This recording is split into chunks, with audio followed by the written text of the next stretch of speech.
السلام عليكم ورحمة الله وبركاته. الحمد لله رب العالمين وصلى الله على نبينا محمد وعلى آله وصحبه وسلم. எல்லா புகழும் அல்லாஹ்வுக்கே உரியது. அவனுடைய நபி, நம்முடைய நபி முஹம்மது ஸல்லல்லாஹு அலைஹி வஸல்லம் அவர்கள் மீதும் அவருடைய தோழர்கள், குடும்பத்தார் அனைவர் மீதும் அல்லாஹ்வுடைய அன்பும் அருளும் உண்டாவதாக. முதலாவது, இந்த மாதிரி ஒரு போனை நீங்க பயன்படுத்தினீங்கன்னு வைங்க, இன்னைக்குள்ள தலைப்பு இருக்கு பாருங்க, நாம் கற்றுக்கொண்டதை அமல் செய்வதின் முக்கியத்துவம். அது ரொம்ப லேசாயிடும்.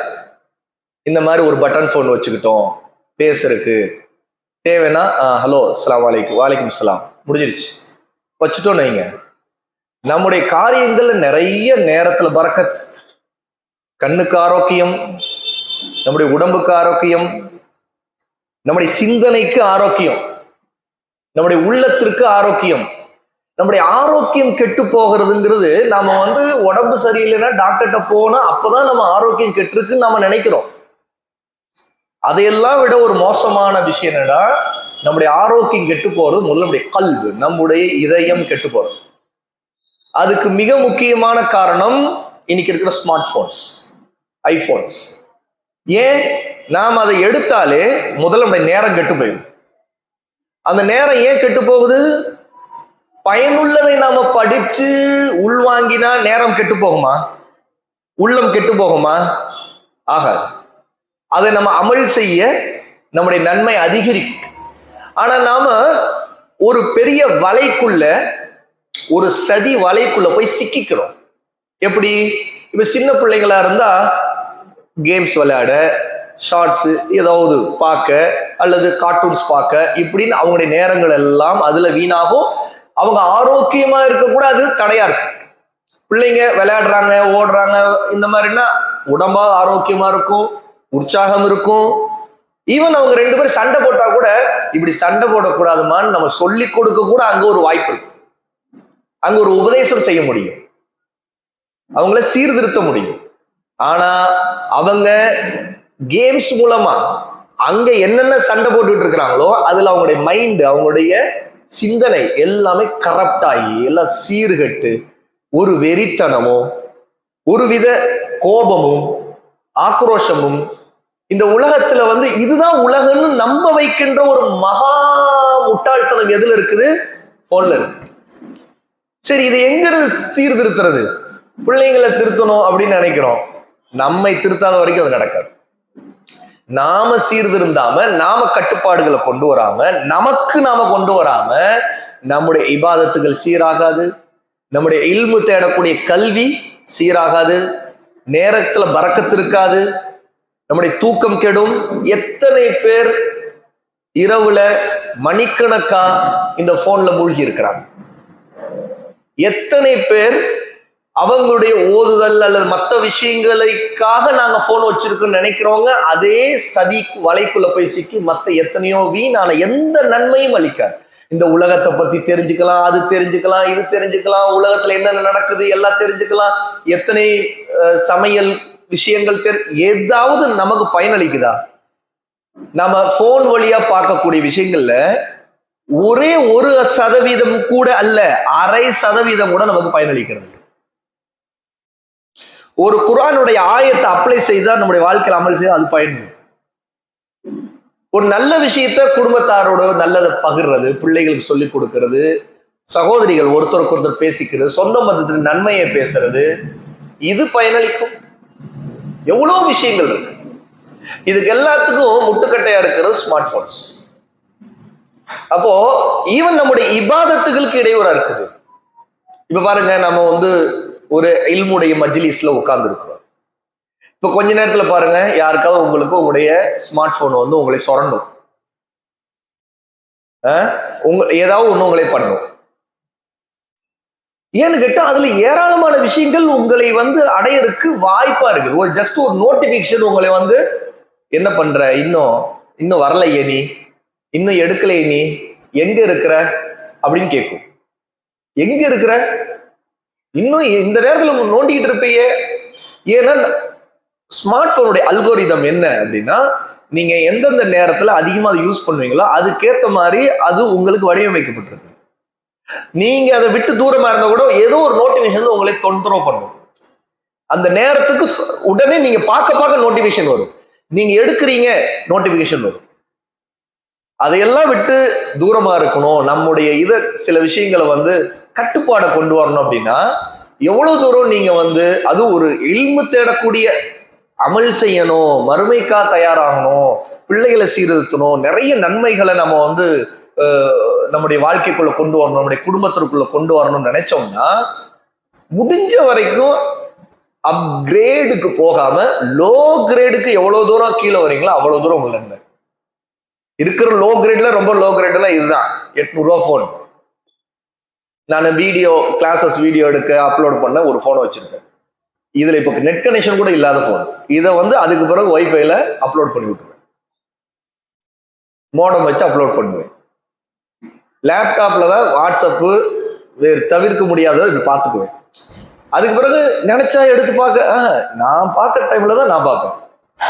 சில அவசரத்துக்கு வாட்ஸ்அப் பண்ணிட்டு எனக்கு போன் போடுவாங்க. அது எனக்கு தேவைப்பட்ட அப்படியாங்க, ரொம்ப அவசரமா நான் இப்பே பார்த்தாகணுமா, இல்ல நீங்க அப்புறமேல் பார்க்கலாம் அப்படின்னா நீங்க கால் பண்ணிருக்கவே தேவையில்லையே. அதான் எதார்த்தம். அப்படின்னா கால் பண்ணிருக்கேன் நான் ஒரு டைம், இந்த டைம் அப்படியா ஓகே பதில் சொல்லி முடிஞ்சிருச்சு. அதுக்கு பிறகு அந்த பக்கம் போகக்கூடாது. ஏன்னா நம்முடைய நேரங்கள் நிறைய வீணாகிறது இதுலதான். நம்ம எங்க இல்மு கத்துக்கிறது, எங்க அமல் செய்யறது, இதுல வரக்கூடிய ஃபித்னாக்கள் ஒரு காலத்துல பக்கத்து வீட்டுல என்ன நடக்குது, இந்த பக்கம் வீட்டுல என்ன நடக்குது, பக்கத்து தெருவில் என்ன நடக்குது, ஒரு ஊருக்குள்ள ஏதாவது ஒண்ணு நடக்கிறதுனா அந்த விஷயத்தை அது நம்ம கவனத்துக்கு அதுல இருக்கிற பொருளி வதந்தி ரீபத் புறம் பேசுதல் அவதூறு பேசுதல் எல்லா அந்த பாவங்களும் ஒரு லிமிட்டுக்குள்ளையாவது இருந்துச்சு. எப்படி? அது பக்கத்து வீட்டு அளவுக்கு அல்லது பக்கத்து தெரு அளவுக்கு. இப்ப இந்த ரீபத்தையும் பாவங்களையும் பார்க்கக்கூடாத காட்சிகளையும் கேட்கக்கூடாத விஷயங்களையும் நாம இந்த போன் வழியா உலகம் முழுக்க இருந்து எல்லாத்தையும் நம்ம கவனத்துக்கு கொண்டு வரும். நம்முடைய மூளை எவ்வளவு தாங்கும், நம்முடைய சிந்தனை எவ்வளவு தாங்கும். அப்போ இந்த அழுத்தத்தை நம்ம அதுக்குள்ள போய் நாம சிக்கிக்கிட்டோம்னா அதுக்கு நம்ம அடிமையான பிறகு அதை விட்டு விலக முடியலன்னா அப்ப எவ்வளவு அடிமையாயிருப்போம். இதுதான் இன்னைக்கு ஒரு ஐஸ் பிரேக்கிங்கான ஒரு விஷயம். ஃபர்ஸ்ட் ஒரு விஷயத்த ஞாபகத்தில் வைத்துக் கொள்ளணும் இன்ஷா அல்லாஹ். பிஸ்மில்லாஹிர் ரஹ்மானிர் ரஹீம். வஸல்லல்லாஹு அலா நபியினா முஹம்மத். இன்று நம்முடைய தலைப்பு மார்க்க அறிவை நாம கற்றுக்கொண்ட இல்மை அமல் செய்வது, அதனுடைய முக்கியத்துவம் என்ன.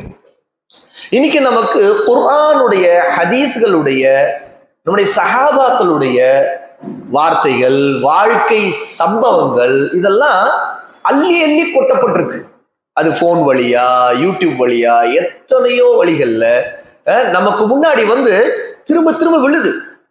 நாம் வைத்திருக்கிற வாட்ஸ்அப் வழியா, அந்த வாட்ஸ்அப்ல எத்தனை குரூப்புகள்ல இஸ்லாமிக் குரூப்ஸ், எத்தனை நம்முடைய சொந்தங்கள், சொந்தத்துக்குன்னு ஒரு குரூப், குடும்பத்துக்குன்னு ஒரு குரூப், அதுல பாருங்களா நிறைய இஸ்லாமிக் ஹதீஸுகள் கோட்ஸ் அது இது ஷேர் பண்ணிக்கிட்டே இருக்கிறாங்க. அது ஒவ்வொன்றையும் நாம எல்லாத்தையும் பார்க்க முடியல. எல்லாத்தையும் பார்த்தா கூட நம்ம மனசுல நிக்கவே நிக்காது, மறந்து போயிடுவோம். ஏன்னா இது எல்லாமே நமக்கு ஒரு தகவலா விழுந்துகிட்டே இருக்கு. இருக்கிற முசீபத்துக்கள் மத்தியில் நடுவுல நன்மையும் நமக்கு சேரும். இவ்வளோ தெரிஞ்சும் அதனுடைய மகத்துவம் நம்முடைய வாழ்க்கையில ஏதாவது வந்திருக்கா? அது நம்முடைய வாழ்க்கையை சேஞ்ச் பண்ணிருச்சா? நம்முடைய வாழ்க்கை அல்லாஹ்வை நெருங்குவதற்கு ஒரு சிறந்த ஒரு முன்மாதிரி வாழ்க்கையா, மற்றவங்க இப்படி இருக்கணும் அப்படின்னு குறைஞ்சது நம்ம வீட்டுல நம்மை பார்த்து அவங்க மாறுவதற்கு ஒரு தூண்டலை தருதா? நினைச்சு பாருங்க. நம்ம வீட்டுக்குள்ள நம்முடைய சகோதரர் சகோதரி அல்லது நம்முடைய கணவர், நம்முடைய பிள்ளைகள், மனைவி, இப்படிப்பட்ட சொந்தங்கள் நம்முடைய முன்மாதிரியான வாழ்க்கையை பார்த்து இவரை போல நான் இருக்கணும்னு ட்ரை பண்ணிட்டு இருக்கேன், அவரை ஃபாலோ பண்றேன், ஏன்னா அவரை பார்க்கும்போது எனக்கு அது ஞாபகம் வருது, அவர் தஹஜ்ஜுத் எழுதுறதுனால நானும் எழுதுறேன், என் பிள்ளை துஹா தொழுகிறதுனால நானும் இப்ப தொழ ஆரம்பிச்சிட்டேன், என் பிள்ளை மார்க்க விஷயங்களை படிக்கிறது பார்க்க நீ படிக்கிறது வாப்பா எனக்கும் கொஞ்சம் சொல்லு அப்படின்னு நான் கேட்க ஆரம்பிச்சிருக்கேன். அப்படிங்கிற வாழ்க்கை நமக்கு எவ்வளவு பேருக்கு இருக்கு? அவங்களுடைய அதபுகளை பார்க்கும்போது நம்முடைய குறைகளா, நாம இதுல சரியில்லை, நம்ம இது இப்ப சரியா இருக்கணும் அப்படிங்கிற எண்ணம் நமக்கு எத்தனை பேருக்கு வருது? இதை விட்டு நம்ம ஒரு தூரமா இருக்கும். ஏன்னு கேட்டா, நாம படிச்சுக்கிட்டு இருக்கிறதுல சஹாபாக்கள் எப்படி தீன படிச்சாங்களோ அந்த முறை அல்ல. சஹாபாக்களும் சஹாபியாக்களும் தீன படித்த முறை என்னன்னு கேட்டா, முதல்ல தங்களை சீர்திருத்தத்தான். எக்ஸ்ட்ரா ஆக்டிவிட்டிஸ் தான் தாவா. இன்னைக்கு நம்ம சீர்திருத்துவதற்கு முன்பே அல்லது அதனுடைய அவசியத்தை உணர்வதற்கு முன்னாடி தாவாங்கிற பேர்ல நாம என்ன செய்யறோம்? எல்லாத்தையும் பரப்புறோம். அதுல நமக்கு தாவா செய்யற முறை கூட நமக்கு தெரியாது, தெரியாம தான் இருக்கிறோம். ஆனால் எல்லாத்தையும் பரப்புறோம். இத்தனை நாடுகள் இது நடக்குது, அது நடக்குது, இந்த ஊர்ல இது நடக்குது, அது நடக்குது, எல்லாத்தையும் பரப்பிக்கொண்டே இருக்கிறோம். பரப்ப பரப்ப பரப்ப அதுல பொய்யையும் பரப்புறோம், இட்டுக்கட்டப்பட்ட விஷயங்களே நம்புறோம், நம்பகம் இல்லாத செய்திகளை, உறுதி செய்யப்படாத செய்திகளை பரப்புறோம், வெறுப்பை பரப்புகிறோம். இப்படி எவ்வளவு பாவங்களை சேர்த்து சம்பாதிச்சுக்கிறோம்.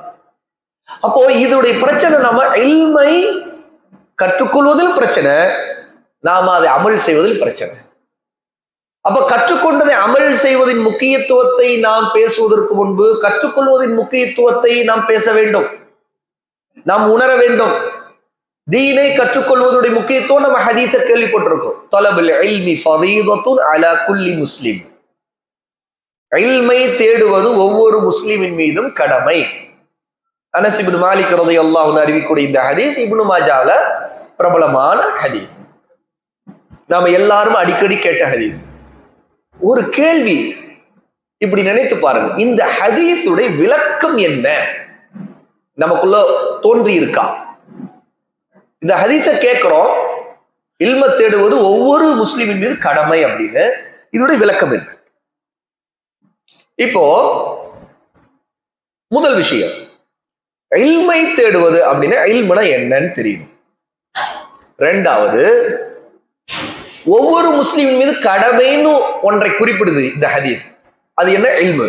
இல்மு என்னன்னு தெரிகிறது ஒண்ணு. ரெண்டாவது, ஒவ்வொரு முஸ்லீமும் கற்றுக்கொள்ள வேண்டிய இல்முன்னு ஒண்ணு இருக்குல்ல, அது என்ன? புரியுதா? மூணாவது, இதை தேடுவதுன்னு சொன்னா எங்க தேடுவது?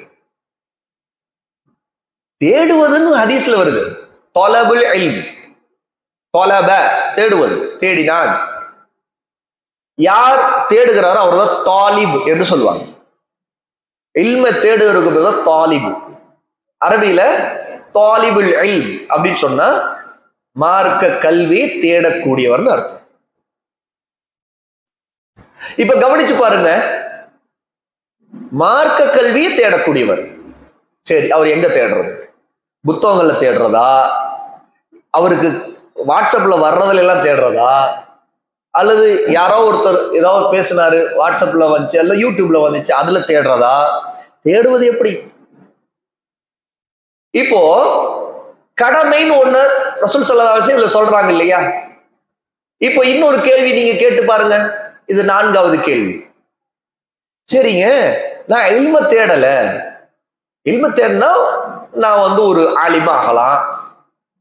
சரி, தேடக்கூடிய ஒரு தாலிபுல் இல்ம், கல்வி இல்மை தேடக்கூடிய ஒரு மாணவராக ஆகலாம். சரி, அப்படின்னா ஒரு மதரசால போய் படிக்கணுமா?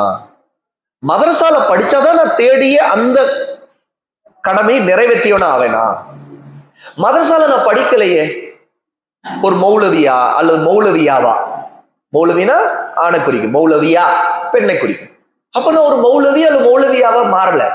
மதரசால ஒரு 3 வருஷம் 5 வருஷம் 7 வருஷம் அல்ல 10 வருஷம் இப்படின்னு ஆகல. இப்ப ஹதீஸ் என்ன சொல்லுது? கடமைன்னு ஒண்ணு சொல்லுது இல்லையா? திங்க். இப்ப நான் ஆகல, அப்ப நான் கடமையை தவறிவிட்ட குற்றவாளியா? இந்த கேள்வி வருதா? அப்ப குற்றவாளின்னா நான் அல்லாஹ்வோட குற்றவாளியாவே நான் மௌத்தா போறதா? அப்ப எனக்கு இதுல என்னால் முடியலன்னா நான் என்ன செய்ய? அப்போ நான் ஒரு ஃபர்லை விட்ட குற்றவாளி. இந்த ஹதீஸ்ல ரசூல் ஸல்லல்லாஹு அலைஹி வஸல்லம் தலபுல் இல்மி ஃபரீதத்துன்னு சொல்றாங்க. ஃபரீதா, ஃபர்துன்னு கேள்விப்பட்டிருக்குமா இல்லையா? ஃபர்து அதான் ஃபரீதா. அரபில ஃபர்துங்கிறத அங்க ஃபரீதான்னு சொல்றாங்க. ஃபரீதத்துன் கடமையாக இருக்கின்றதுங்கிறாங்க. ஃபரீதத்துன் ஃபர்தாக இருக்கின்றது. தொழுகை 5 வேளை தொழுகையில நீங்க எந்த வக்து தொழு அந்த விட்டீங்க, நான் விட்டேன்னா என்ன ஆகும்? அந்த ஃபர்லை விட்ட குற்றம், அப்படின்னா பாவம். அது போலத்தான் நோன்பை ரமதானுடைய கடமையான ஒன்று, அந்த ஃபர்தான நோன்பை விட்டா பாவம், பெரும் பாவம். இப்ப தலபுல் இல்மி ஃபரீதத்துன், கடமையான அந்த கல்வியை தேடுவது அப்படிங்கறத அங்க செய்தி. அப்ப நான் தேடல, இல்ம தேடல, அப்ப நான் குற்றம் செய்து விட்ட ஒரு பாவியா? தொழுகை விட்டது போல, நோன்பு ரமதான்ல விட்டது போல ஒரு பாவியா? இது ஒரு 4வது கேள்வி. இப்போ யோசிச்சு பாருங்க, ஒரு ஹதீஸ், இந்த ஹதீஸ்ல இருந்து இப்படி எல்லாம் யோசிச்சு பார்த்தா, ஆமா, முதல்ல தலபுல் இல்முன்ற சொல்றாங்க. இல்ம தேடுறது, எதை தேடுறது? இல்முல நிறைய இருக்குது இல்லையா? இல்முங்கிறது ஒன்னா, நிறைய வகை இருக்கு. இப்போ குர்ஆனுடைய இல்மு, குர்ஆனுடைய இல்முல நிறைய வகை இருக்குது. எதுல இருந்து ஆரம்பிக்கும் அது? குர்ஆனுடைய இல்முங்கிறது எங்க இருந்து ஆரம்பிக்குது? முதல்ல ஸ்டார்டிங் பாயிண்ட் குர்ஆனுடைய இல்முங்கிறது எதுல இருந்து ஆரம்பிக்குது? ஜஸ்ட் திங்க் பண்ணி சொல்லுங்க. குர்ஆனுடைய இல்மு அரபியில இருந்து ஆரம்பிக்கும். அரபின்னா என்ன? அலிஃபாத்தால இருந்து ஆரம்பிக்கும். குர்ஆனை ஓதணும்னா அலிஃபாத்தா தெரியாம ஓத முடியுமா? அப்போ குர்ஆனுடைய இல்மு ஒரு இல்மு இல்ல, அது முதல்ல அலிஃபாத்தாவை உச்சரிக்கிறது ஆரம்பிக்கணும். அதான் மஹ்ரஜ், மஹாரிஜ், உச்சரிப்பு முறை. அலிஃப், பா, தாவு, வாவு, நூனு, நாது, தொய்யே, வை அப்படின்னு சொன்னா அது உச்சரிப்பு இல்லை, சரியான உச்சரிப்பு இல்லை. அப்ப பாருங்க, சின்ன உதாரணம். முதல்ல குர்ஆனுடைய இல்முனா, குர்ஆன் அரபியில தான் அல்லாஹ் இறக்கிறான். அப்ப அந்த அரபிய உச்சரிக்க தெரியணும். அதுக்கு அலிஃப் தால இருந்து ஆரம்பிக்கணும். அப்போ அலிஃப் எப்படி உச்சரிக்கும்? அலிஃப், த, த, த, ஜீம், ஹ, ஹ. இந்த ஒவ்வொரு எழுத்தும் வாயில எந்த இடத்துல இருந்து வெளியேறுகிறது, அந்த எழுத்து எங்க இருந்து வருது? ப சொல்லும் போது 2 உதடு ஒட்டுது, தெரியுதா இல்லையா? அப்போ ஓ, இந்த மஹ்ரஜ் தெரியணும். சரி, இது மட்டும் முடிஞ்சிருமா? இல்ல. அடுத்து மஹ்ரஜ் ஒருத்தர் கத்துக்கிட்டாரா, ஒவ்வொரு எழுத்தையும் சேர்த்து வாசிக்க ஆரம்பிக்கிறாரு. அடுத்து வார்த்தைகளை சேர்த்து வாசிக்க ஆரம்பிக்கிறார். வார்த்தைகளை சேர்த்து ஆரம்பிக்கும் போதுதான் அவருக்கு ஒரு ஆயத்தை படிக்க போறார். அப்ப ஆயத்தை ஓதும் போது அவர் எப்படி ஓத வேண்டும்? தஜ்வீத் இருக்குது, தஹ்சீன், அதை அழகாக நிறுத்தி நிதானமாக, வரத்திலில் குர்ஆன தர்தீலா, குர்ஆனை நிறுத்தி நிதானமாக ஓதுங்கள் என்று அல்லாஹ் சொல்றான். அப்போ குர்ஆனை எப்படி ஓதணும்? நிதானமாக நிறுத்தி ஓதணும். அதனுடைய ஹக்கை கொடுக்கணும். குர்ஆனுடைய ஓதுவதற்கான ஹக் இருக்குது, அந்த ஹக்கை கொடுக்கணும்.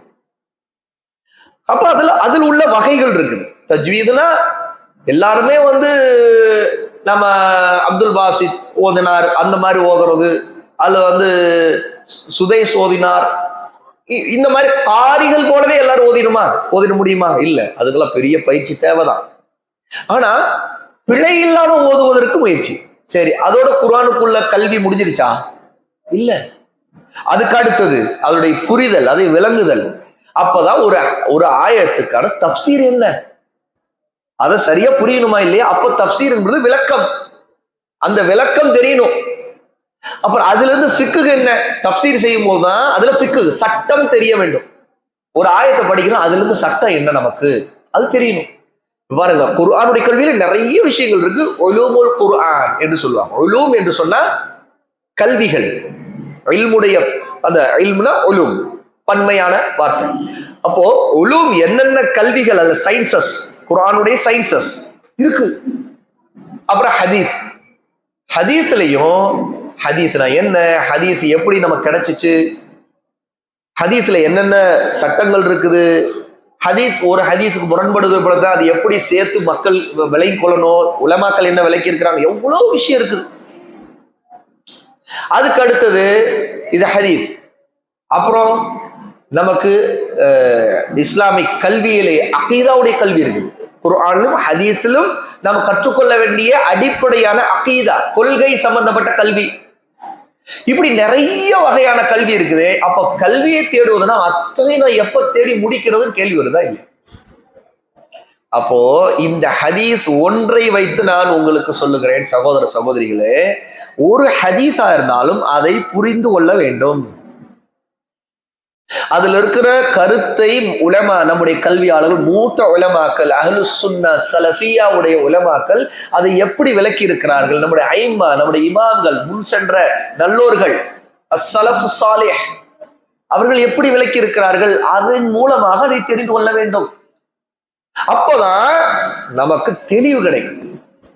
இப்போ 4 விதமான கேள்வியை நான் இப்போ எழுப்பி இருக்கிறேன் ஒரு ஹதீஸுக்கு. என்னென்ன கேள்வி? யார் சொல்றது? முதல்ல வலது பக்கம் யாராவது பிள்ளைங்க சொல்லுங்க. இந்த ஒரு ஹதீஸ், தலபுல் இல்மி ஃபரீதத்துன் அலா குல்லி முஸ்லிம், இல்மை தேடுவது ஒவ்வொரு முஸ்லிமின் மீதும் கடமை அப்படிங்கிற ஹதீஸ். இதுல இருந்து 4 கேள்வி நான் கேட்டிருக்கேன். இந்த 4 கேள்விக்கு நமக்கு விடை தெரியணுமே அப்படின்னு சொன்னேன். முதல் கேள்வி என்ன? யார் சொல்றா? குச்சப்படம் சொல்லுங்க, சப்தமா. முதல்ல உட்கார்ந்து சொல்லுங்க. முதலாவது கேள்வி, இல்மி என்றால் என்ன? இந்த ஹதீஸ் தொலைபுல் இல்முனா இல்மை தேடுதல் சொல்றோம், அது என்ன? அறிவு என்பது என்ன? ஏன்னா இல்முனா அறிவு தானே. அறிவை தேடுதல் அப்படின்னா எல்லா அறிவுமா? எந்த அறிவுமா? உலக அறிவு இருக்குது, மேத்தமெட்டிக்ஸ் ஒரு அறிவு தான், பயாலஜி ஒரு அறிவு தான், கம்ப்யூட்டர் சயின்ஸ் ஒரு அறிவு தான். அறிவை தேடுதல் ஒவ்வொரு முஸ்லீம் கடமை. அப்போ கம்ப்யூட்டர் சயின்ஸ் படிக்கல முஸ்லீமின் ஒரு கடமை தவறிட்டார், அவர் பாவியா? ஏன்னா அறிவை தேடுதல் ரசூலுல்லாஹி ஸல்லல்லாஹு அலைஹி வஸல்லம் கடமைன்னு சொல்லிட்டாங்களே, ஃபர்துன்னு. அப்போ அவர் தேடலையே. இவருக்கு கம்ப்யூட்டர் சயின்ஸ் தெரியாது, இன்னொருத்தருக்கு சோசியல் சயின்ஸ் தெரியாது, இன்னொருத்தருக்கு அறிவை தேடுதல் லாங்குவேஜ் இருக்குது. தமிழ் இப்ப நாமெல்லாம் பேசிட்டு இருக்கிறோம், தமிழ நமக்கு சரியா தெரியாது. நிறைய பேருக்கு இப்ப எழுதவே தெரியாது. நம்ம பிள்ளைங்களுக்கு நிறைய பேர் எழுத கூட வராது. உண்மையா இல்லையா? வாசிக்க வராது. அப்போ தமிழ் அறிவை தேடல. அவரையும் தமிழின் அறிவை தேடவில்லை, இலக்கணம் தெரியவில்லை, பெயர் சொல், வினை சொல், வினைத்தொகை இதெல்லாம் தெரியல, வேற்றுமை உருவு விளங்கல. அப்ப குற்றவாளியா? முதல்ல இல்ம் என்றால் என்னங்கிற கேள்வி. 2வது கேள்வி என்ன? இந்த பக்கம் யாரா சொல்லுங்க. நான் சொன்ன கேள்விதான், நான் சொன்னதை கவனிச்சீங்கன்னா அதே கேள்வி திரும்ப சொல்ல. வெக்கவெல்லாம் படக்கூடாது. இல்ம தேடுறது. இப்ப நானு வேகமா ஒரு ஃபாஸ்டா ஒரு பயான் பண்ணிட்டு போனேன்னா இத்தனோண்டு உங்களுக்கு இதுல உட்காரும், மற்றதுல நிறைய அப்படியே அடிச்சுட்டு போற வெள்ளத்துல போற மாதிரி போயிடும். ஆனா இப்ப நாம என்ன செய்யறோம்? தசீல், அதாவது கல்விக்கான சிந்திச்சு ஒரு விஷயத்தை புரிவதற்காக முயற்சி பண்றோம். அப்போ நான் உங்களோட உரையாடுறேன். அப்ப 2வது கேள்வி என்ன? முதல் கேள்வி இல்முனா என்னன்னு தெரிஞ்சுக்கணும். 2வது கேள்வி இந்த பக்கமே சொல்லுங்க.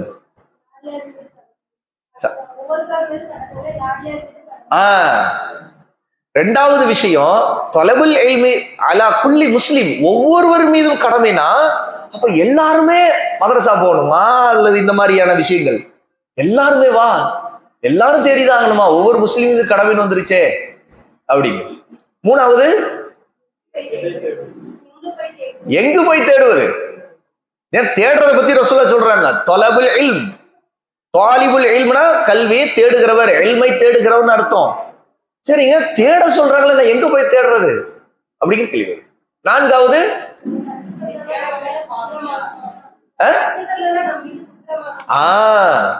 சரிங்க, நான் மௌலவியாவும் ஆகல, நான் மதரசால போய் உட்கார்ந்து முழுக்க படிக்கல, அதுக்கான வாய்ப்பு எனக்கு அமையல, நான் அப்போ குற்றவாளியா, ஃபர்த விட்ட குற்றவாளி ஆயிடுவேனா அப்படின்னு கேள்வி வருதா இல்லையா? சரி, இப்போ 4 கேள்விக்கும் விடையை பார்க்கணும். அதுதான் நம்முடைய இன்றைய இந்த முதல் அமர்வு. ஏன்னா நமக்கு ஆரம்பத்தில் ஒரு அறிமுகத்துக்காக இன்னும் சில வர வேண்டியது இருக்குன்னா வந்துகிட்டு இருக்கிற நேரத்துல இதை முடிச்சிடும். இன்ஷா அல்லாஹ் அடுத்தது நம்ம மகரிப் பிறகுள்ள அமர்வுல இன்னும் கூடுதலாம். முதலாவது விஷயம், தொலபுல் இல்மி ஃபரீதத்துன் அலா குல்லி முஸ்லிம், ஒவ்வொரு முஸ்லிமின் மீதும் இல்மை தேடுவது கட்டாய கடமை என்று ரசூல் ஸல்லல்லாஹு அலைஹி வஸல்லம் சொல்றது. ரசூலுல்லாஹ் எந்த இல்மை கற்றுக் கொடுத்தாங்களோ அதைத்தான் குறிக்கும். ரசூல் ஸல்லல்லாஹு அலைஹி வஸல்லம் கற்றுக் கொடுத்த இல்முங்கிறது எதுல இருக்கு நமக்கு? அல் குர்ஆனு அஸ்-சுன்னஹ், அல் குர்ஆன் அஸ்-சுன்னஹ், அதுதான் இல்ம். இந்த இல்மை நம்ம இல்முதானான்னு உறுதிப்படுத்துறது எது தெரியுமா? சஹாபா கற்றுக்கொண்டபடி அது இருக்குதாங்கிறது. ஏன்னா இந்த குர்ஆன் சுன்னா இல்மை யார் கற்றுக்கொண்டாங்க? முதல்ல சஹாபா. ஆகவேதான் இப்னுல் கய்யிம் ரஹிமஹுல்லாஹ் அல் இல்மு, கல்வி என்பது கால அல்லாஹ் வ கால ரசூல் வ கால ஸஹாபா என்று சொன்னார். இல்மு என்பது அல்லாஹ் சொன்னது, அல்லாஹ்வுடைய நபி சொன்னது, சஹாபா சொன்னதுன்னு சொன்னாங்க. ஏன்னா சஹாபா நமக்கெல்லாம் சொன்னது இல்ம தவிர வேறா? யோசிச்சு பாருங்க. இல்ம தவிர வேற எதையோ சொல்லி கொடுத்து போயிட்டாங்க? இல்ல. குல்லு சஹாபா, எல்லா சஹாபாவும் சஹாபியாக்களும் நமக்கு இல்ம தான் கற்றுக் கொடுத்தாங்க. இப்படி யோசிச்சு பாருங்க, பெண்கள்கிட்ட கேட்கிறேன், யோசிச்சு பாருங்க, சஹாபியாக்கள் வரலாறு எவ்வளவு நம்ம கேட்டிருப்போம். ஏதாவது அவங்க நமக்கு கணக்கு பாடத்துல அல்ஜிபிரா படிக்கிறீங்களா, அந்த அல்ஜிபிரா ஈக்குவேஷன், அல்ஜிபிரா இப்படித்தான் போடணும், பிளஸ் மைனஸ் மைனஸ் பிளஸ் சொன்னாங்களா? இல்ல. அல்லது அவங்க வேற ஏதாவது இந்த உலக கல்விகளை பத்தி பேசி கொடுத்தாங்களா? இல்ல. அதெல்லாம் நம்ம தேடிக்குவோம். அதெல்லாம் அவங்க சொல்லித்தர அவசியம் நமக்கு இல்லை. ஏன்னா காலத்துக்கு காலம் இந்த உலகத்தின் கல்வி மாறிக்கிட்டே இருக்கும், மாறிக்கிட்டே இருக்கும். 500 வருஷத்துக்கு முன்னாடி அல்ஜிபிரா படிச்சிருக்க மாட்டாங்க, 100 வருஷத்துக்கு முன்னாடி படிச்சுட்டு இருக்க மாட்டாங்க. இப்ப படிச்சுட்டு இருக்கோம். நமக்கு முன்னாடி ஒரு 50 வருஷத்துக்கு முன்னாடி கம்ப்யூட்டர் சயின்ஸை படிச்சுட்டு இருந்திருக்க மாட்டாங்க, இப்ப நம்ம படிச்சுட்டு இருந்திருக்கோம். இது எல்லாமே நம்முடைய உலக தேவைகளை நிவர்த்தி செய்வதற்காக நாம் தேடிக்கொண்டே இருப்போம். அதாவது நமக்கு தேவைங்க சிந்திக்கிறோம், அது ஓகே, மார்க்க வரம்புக்குட்பட்டு சிந்திக்கிறோம். இன்னைக்கு ஒரு போன் இருக்குது, இந்த போன்ல இதை எப்படி பயன்படுத்தணும் அப்படிங்கறத நாம இதுக்கு இதை தயார்படுத்தணும் கொடுக்கக்கூடிய ஐடியா. ஓ இப்படி பண்ணுங்க, கால் பண்றது இப்படி பண்ணணுங்க, இப்படிதாங்க மெசேஜ் டைப் பண்ணணும், ஓ இப்படியா. இது எல்லாமே மார்க்கத்திற்கு சம்பந்தப்படாதது, மார்க்க கல்வி இல்லை. சஹாபாக்கள் சஹாபியாக்கள் நமக்கு இந்த மார்க்க கல்வி அல்லாத விஷயங்கள்ல நமக்கு சொல்லி கொடுக்கணும், இல்லாட்டி இந்த உம்மத்தை அழிஞ்சு போயிடும் அப்படின்னு நினைக்கல. ஏன்னா இது எல்லாமே தாகம் எடுத்தா தண்ணி குடிக்கிறோம், பசிச்சா சாப்பாடு சாப்பிட்டுக்கிறோம், தூக்கம் வந்தா தூங்கிடுவோம், எப்படியாவது ஒரு வழியை தேடிக்குவோமா இல்லையா? எப்படியாவது ஒரு வழி, ஏன்னா தூக்கமா வருது, என்னால தள்ளுது, நான் கொஞ்ச நேரம் படுத்தாதான், இல்லாட்டி எனக்கு மண்டை வெடிக்கும், தலைவலி வருது, இயல்பு தானே இது. இதுக்கெல்லாம் இன்னொருத்தர் இல்லமா தலைவலி வரும்போது நீ தூங்கிதான் ஆகணும், பிடிச்சு கட்டுமா, அவனை கட்டு தொங்கோடுமா, நல்லா தூங்கட்டுமா அப்படின்னு யாரோ செய்வாங்களா? செய்ய மாட்டாங்க. தூக்கம் வந்துதான் நம்மே மீறி தூக்குவோம், உடனே தூக்கிடுவோம் தெரியாம. அப்படி இப்ப காலையில இருந்து ஏதோ வேலை அது இதுன்னு தூக்கம் இல்லை, அது நைட்டு தூக்கம் இல்லை. இப்ப ஒருத்தவங்க உட்காந்துருக்காங்க, நீங்க யாரோ உட்காந்துருக்கீங்கன்னா உங்களையும் மீறி தூக்கம் வருமா வராதா? வரும். அது உடம்பு அல்லாஹு தாலா படைச்சிருக்க சிஸ்டம், அதோட அமைப்பு. நமக்கு எது தேவையோ அல்லாஹு தாலா இந்த உடம்புக்கு இது தேவை, நீ தடுத்தேன்னா உனக்குதான் தீமைன்னு அல்லாஹ் ஆக்கிட்டான். நீ உன்னை நீ வரக்கூடியது நீ வேணும்னே தடுக்கிற. இல்ல நான் தூங்காம இருப்பேன், நான் கிண்ண சாதனை படைக்க போறேன், நான் பாரு எத்தனை நாள் தூங்காம இருக்கேன், அவ்வளவுதான் நீ நாசமா போயிடுவேன், நீ உடம்பு அழிய போகுது, உனக்கு தான் பிரச்சனை, நோய் வரப்போகுது, இன்னும் மோசமாவ. இதானே யதார்த்தம். இதுக்கெல்லாம் நமக்கு இல்மு மார்க்கத்து குர்ஆன் சுன்னால நமக்கு இதுக்கெல்லாம் சொல்லணும். இது பேசிக்கான விஷயங்கள், ஒரு மனித இயல்புக்கு எது தேவையோ இதெல்லாம் ஆதம் அலைஹிஸ்ஸலாத்து வஸ்ஸலாமுக்கு அல்லாஹ் கற்றுக் கொடுத்த பெயர்கள். இந்த உலகம் அதோடைய எல்லா கல்வியும் நமக்கு ஜீன் வழியா அல்லாஹ் தஆலா இந்த உலகத்துக்கு வழிகாட்டிக்கிட்டே இருக்கிறான். அல்லாஹ் கொடுக்காம, இந்த அறிவு கொடுக்காம இன்னைக்கு போனை கண்டுபிடிச்சிருக்க மாட்டான், மொபைல இன்னைக்கு இருக்கிற இந்த வசதிகள் கண்டுபிடிச்சிருக்க மாட்டான் மனுஷன். லைட்டு அது இது நமக்கு தேவைன்னு கண்டுபிடிச்சிருக்கோமே, இதெல்லாம் அல்லாஹ் கொடுக்குற அறிவு. இது தேவையை தேடிக்கிட்டே இருக்கும். இதுக்கும் இதுல ஒருத்தர் ஒன்று செய்யல, ஃபர்ல விட்டுட்டார், சுன்னத்தை விட்டுட்டார் அப்படின்னு இருக்கா? இல்ல. ஆனா அல் இல்முங்கிறது கால் அல்லாஹ், அல்லாஹ் சொன்னது, கால ரசூல், ரசூல் சொன்னது, கால சஹாபா, இந்த அல்லாஹ் ரசூல் சொன்னதா சஹாபா நமக்கு புரிய வைக்கிறதுக்கு சொல்லியிருக்கிறாங்க. ஆக இதை தேடுவதைத்தான் ரசூல் ஸல்லல்லாஹு அலைஹி வஸல்லம் தொலபுல் இல்முங்கிறாங்க. நம்ம எந்த அறிவையும் அது குறிக்குன்னு சொன்னா அந்த ஹதீஸ்ல முதல்ல நமக்கு வரக்கூடிய பிரச்சனை என்ன தெரியுமா? அந்த ஹதீஸ் நமக்கே எதிரா நிற்கும். ஏன்? எல்லா முஸ்லீம்களும் கடமைன்னு ரசூலுல்லாஹ் சொல்றாங்க. சரி, எல்லா முஸ்லீமும் டாக்டர் ஆகணுமா, எல்லா முஸ்லீமும் இன்ஜினியர் ஆகணுமா, எல்லா இல்ல, அப்படியா அவர் பாவி குற்றம், ஏன்னா ரசூலுல்லாஹ் ஃபர்லுன்னு சொன்ன உடனே இவர் தேடல அப்படின்னு அர்த்தமா? இல்ல. அதெல்லாம் ஒருத்தர் சமூகத்துல ஒரு சிலர் கற்றுக்கொள்வாங்க. உலக கல்வி அது ஃபர்து கிஃபாயா. அது எப்படி தெரியுமா? அந்த ஒரு குறிப்பிட்ட சமூகத்துல, இப்போ ஒரு முஸ்லீம் சமூகம் நம்ம இருக்கிறோம், நமக்கு ஒரு முஸ்லீம் டாக்டராக இருக்கணும். ஏன்னா நாம் நம்பிக்கைக்குரிய, நாம் நம்முடைய அக்கீதாவில் இருக்கக்கூடிய, நம்முடைய ஈமானோட இருக்கிற ஒருத்தர் இருக்கணும். அதுக்கு முஸ்லிம்களுக்கு ஒரு பாதுகாப்பு தேவை, நம்முடைய உடம்புக்கு. அப்ப நாம இது குறைஞ்சபட்சம் சமூகத்தில் ஒரு தேவை.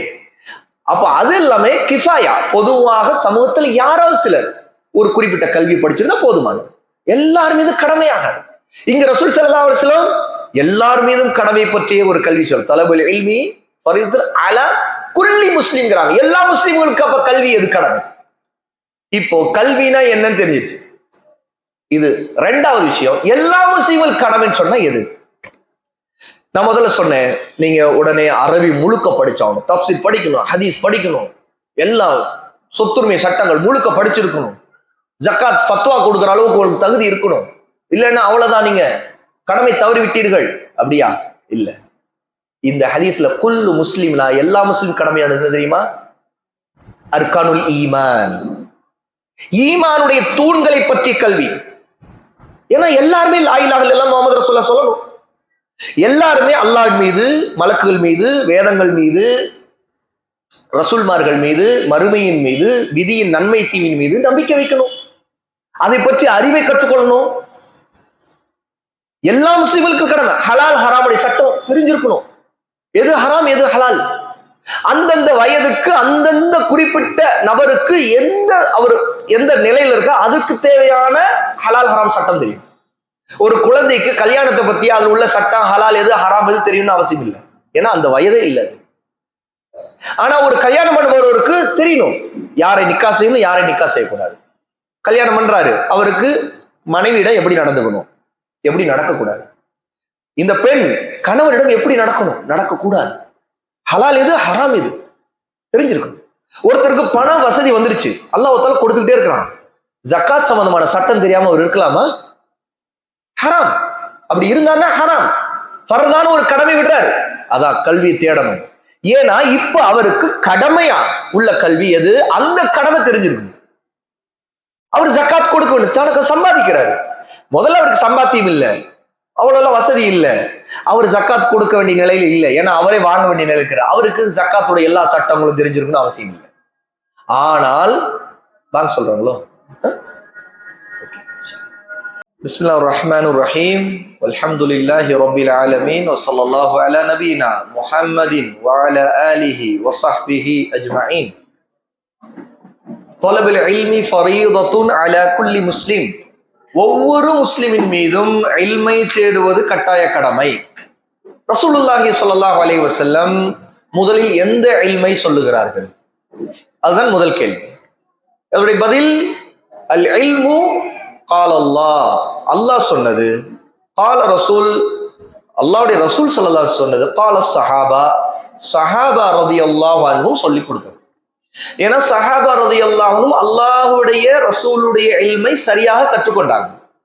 ஆகவேதான் அவங்க சிறந்த சமுதாயமாக ஆனாங்க. அந்த இல்மை ரசூலுல்லாஹ் கற்றுக் கொடுக்கத்தான் இந்த உலகத்திற்கு அனுப்பப்பட்டாங்க. ஏன்னா நபிமார்கள் அனுப்பப்பட்ட நோக்கம் அல்லாஹுவை நெருங்குவதற்கான கல்வியை, மறுமையில் வெற்றி பெறுவதற்கான கல்வியை கற்றுக் கொடுக்கத்தான். என் நபிமாருடைய வேலை மற்ற கல்வியை கற்றுக் கொடுக்கிறது இல்லை, அவருடைய நோக்கம் அது அல்ல. இரண்டாவது கேள்வி, அப்ப கல்வியை கற்றுக்கொள்ள வேண்டும் என்றால் ஒவ்வொரு முஸ்லீமும் கற்றுக்கொள்ள வேண்டிய கல்வி எது? ஏனென்றால் கல்வியில பல வகை இருக்குது. ஒவ்வொரு முஸ்லீமும் கற்றுக்கொள்ள வேண்டும்னா நம்ம பல வகையான கல்வியை கற்றுக்கொள்ளவே முடியறது இல்லையே, வாழ்க்கையை பத்தாதே அதுக்கு. அப்ப நம்ம கற்றுக்கொள்ளவில்லை என்றால் நாம் குற்றவாளிகளாக ஆகிடுவோமா? ஏன்னா ரசூல் ஸல்லல்லாஹு ஒவ்வொரு முஸ்லீமுக்கும் சொல்லும் போது அதுல எல்லாரும் அடங்குவாங்க.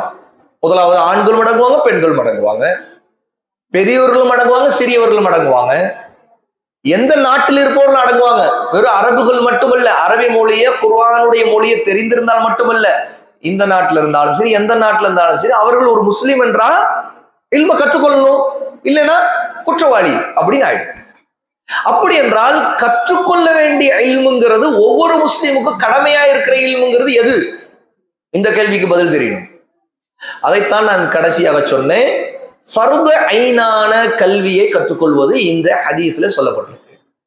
அதுதான் ஒவ்வொரு முஸ்லீமுக்கான கல்வி. ஏன் ஃபர்து ஐனான கல்விங்கிறது என்ன? நம்முடைய ஈமானுடைய கல்வி. ஆமன்து பில்லாஹி வ மலாயிகத்திஹி வ குதுபிஹி வ ருசுலிஹி வல் யௌமில் ஆகிர் வல் கத்ரி கைரிஹி வ ஷர்ரிஹி. நான் அல்லாஹ்வை கொண்டு நம்பிக்கை கொண்டிருக்கிறேன். அப்படின்னா அல்லாஹ் யார், அவருடைய பண்புகள் என்ன, சிஃபாத், அஸ்மா உ சிஃபாத், அல்லாஹ்வுடைய பெயர்கள் பண்புகள் என்ன, அல்லாஹ் ஏன் நம்மை படைத்திருக்கிறான், எங்கே இருக்கிறான், அப்ப அல்லாஹ் தஆலா தன்னை பற்றி என்ன நமக்கு சொல்லி இருக்கிறான், இதை பற்றி அறிவு இல்லாம எப்படி அல்லாஹ்வை நம்புறது? அல்லாஹ்வை நம்புறதுன்னா இதுதானே. அப்ப அல்லாஹ்வுக்கு செய்ய வேண்டிய கடமைங்கிறதுல தௌஹீதுடைய கடமை தான் மகத்தானது, அவருடைய இபாதத்தை பற்றி கடமை. அப்போ அல்லாஹ்வை பற்றி நம்பிக்கையிலிருந்து அந்த இல்ம ஆரம்பிக்குது. அல்லாஹ் மறைவானதாக உள்ள எதையெல்லாம் நம்பிக்கை கொள்ள வேண்டும் என்று சொல்லியிருக்கான அந்த மறைவான விஷயங்களை பற்றி இல்மு நமக்கு கட்டாயக்கலாம். மலக்குகளை பற்றி அல்லாஹ் நமக்கு சொல்லி இருக்கிறத கற்றுக்கொள்வது இது நம்முடைய ஈமானுடைய அர்கான், அதாவது ருக்குன்ல உள்ளது. ருக்குன்ன என்ன? தூண், கடமையா இருக்கிறது. மலக்குகளை எப்படி நம்பிக்கை கொள்ளணும், வேதங்களை நம்பிக்கை கொள்றது எப்படி? அல்லாஹு தஆலா குர்ஆனை மட்டுமல்ல, இதற்கு முன்னாடி எத்தனையோ வேதங்களை இருக்கிறான். அதுல பெயர் சொல்லி நமக்கு தெரிந்திருக்கிற வேதங்கள் எது? பெயர் சொல்லப்படாத வேதங்களும் உண்டு. அப்ப அந்த வேதங்களை பற்றி நம்முடைய நம்பிக்கை என்ன? சரி, இன்றும் பெயர் சொல்லப்பட்ட வேதங்கள்ல நமக்கு தௌராத், இன்ஜீல், ஜபூர் தெரியும். அந்த வேதங்கள் கொடுக்கப்பட்ட சமுதாயமும் தெரியும். எந்த சமுதாயம்? யூதர்கள், கிறிஸ்தவர்கள். பனு இஸ்ராயில், பனு இஸ்ராயில்ல தான் யூதர்களும் இருந்தாங்க, கிறிஸ்தவர்களும் இருந்தாங்க. அப்ப அவர்களுக்கு அல்லாஹ் அனுப்பப்பட்ட நபிமார்களைத்தான் நம்ம தெரியும். தௌராத் மூசா அலைஹிஸ்ஸலாத்து வஸ்ஸலாமுக்கு இறக்கப்பட்டது, இன்ஜீல் ஈசா அலைஹிஸ்ஸலாத்து வஸ்ஸலாமுக்கு, ஜபூர் தாவூதுக்கு இறக்கப்பட்டது. இவங்க எல்லாம் பனு இஸ்ராயில்ல உள்ள நபிமார்கள். அப்ப அந்த வேதங்கள் இன்று அது மாற்றப்பட்டு, மறைக்கப்பட்டு, திரிக்கப்பட்டு, மக்களால் எவ்வளவோ தில்லுமுள்ளுகள் பண்ணப்பட்டு இருக்கு, பைபிள்னு இருக்கு. அப்போ அதை நம்ம நம்பணும்னா எப்படி நம்புறது? அதோடைய நம்பிக்கையுடைய சட்டம் என்ன? அதை நம்ம பின்பற்றலாமா அப்படின்னா அந்த வேதங்களை இல்லை. அப்ப வேதங்கள் நம்பிக்கையில அந்த முந்தைய வேதங்கள் எல்லாம் அல்லாஹ் தஆலா குர்ஆனை இறக்கிய உடனே ரத்து செய்யப்பட்டுருச்சு. அதை பின்பற்றக்கூடாது நம்ம நம்பிக்கை கொள்கிறோம். ஏனென்றால் அல்லாஹ்விடமிருந்து இறக்கப்பட்டவைதான். ஆனால் அதில் உண்மையும் பொய்யும் கலந்து விட்டது, அதில் நிறைய மாற்றப்பட்டு விட்டது, மறைக்கப்பட்டு விட்டது. ஆக உண்மையான வேதமாக நிலையில இல்லை. ஆனா அல்லாஹ் இறக்கியது நம்புகிறோம், அந்த நபிமார்களை நம்பிக்கை கொள்கிறோம். இது வேதங்களை பற்றி நம்பிக்கை. இது எல்லாம் ஒவ்வொரு முஸ்லீமுக்கும் கடமையான நம்பிக்கை. மறுமையை நம்புவது எங்கிருந்து தொடங்குது? அல்லாஹ் தன்னுடைய உயிரை எடுப்பதற்கு மலக்குல் மௌத்தை அனுப்புவது மறுமை மீதான நம்பிக்கையை நாம நம்பிக்கை கொள்ளணும். அப்ப மலக்குகள் மீதான நம்பிக்கைக்கும் மறுமையின் மீதான நம்பிக்கைக்கும் ஒரு தொடர்பு இருக்கு பாருங்க. வேதங்கள் மீதான நம்பிக்கைக்கும் மலக்குகள் மீதான நம்பிக்கைக்கும் தொடர்பு இருக்குது. ஏன்? வேதங்கள், அந்த வேதங்களை இறக்குவதற்கு அல்லாஹ் தேர்ந்தெடுத்த மிக முக்கியமான நபி மலக்கு யார்? ஜிப்ரீல் அலைஹிஸ்ஸலாத்து வஸ்ஸலாம்.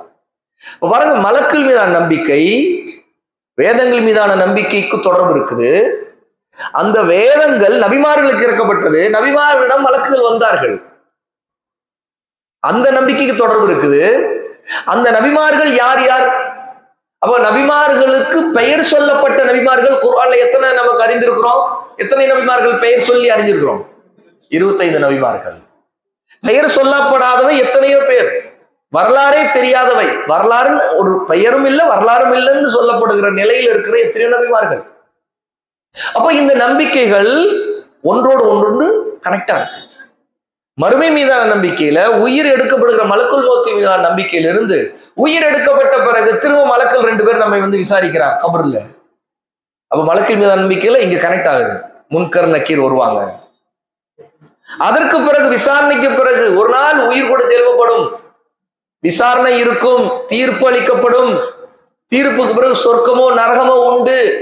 சொர்க்கம் அல் ஹக் அல் ஜன்னத்து ஹக்குன் வன் நாரு ஹக்குன். சொர்க்கம் சத்தியம் உண்மை, நரகமும் சத்தியம் உண்மை. அல்லாஹ் படைத்திருக்கிறான், நம்பிக்கை கொள்ளணும்.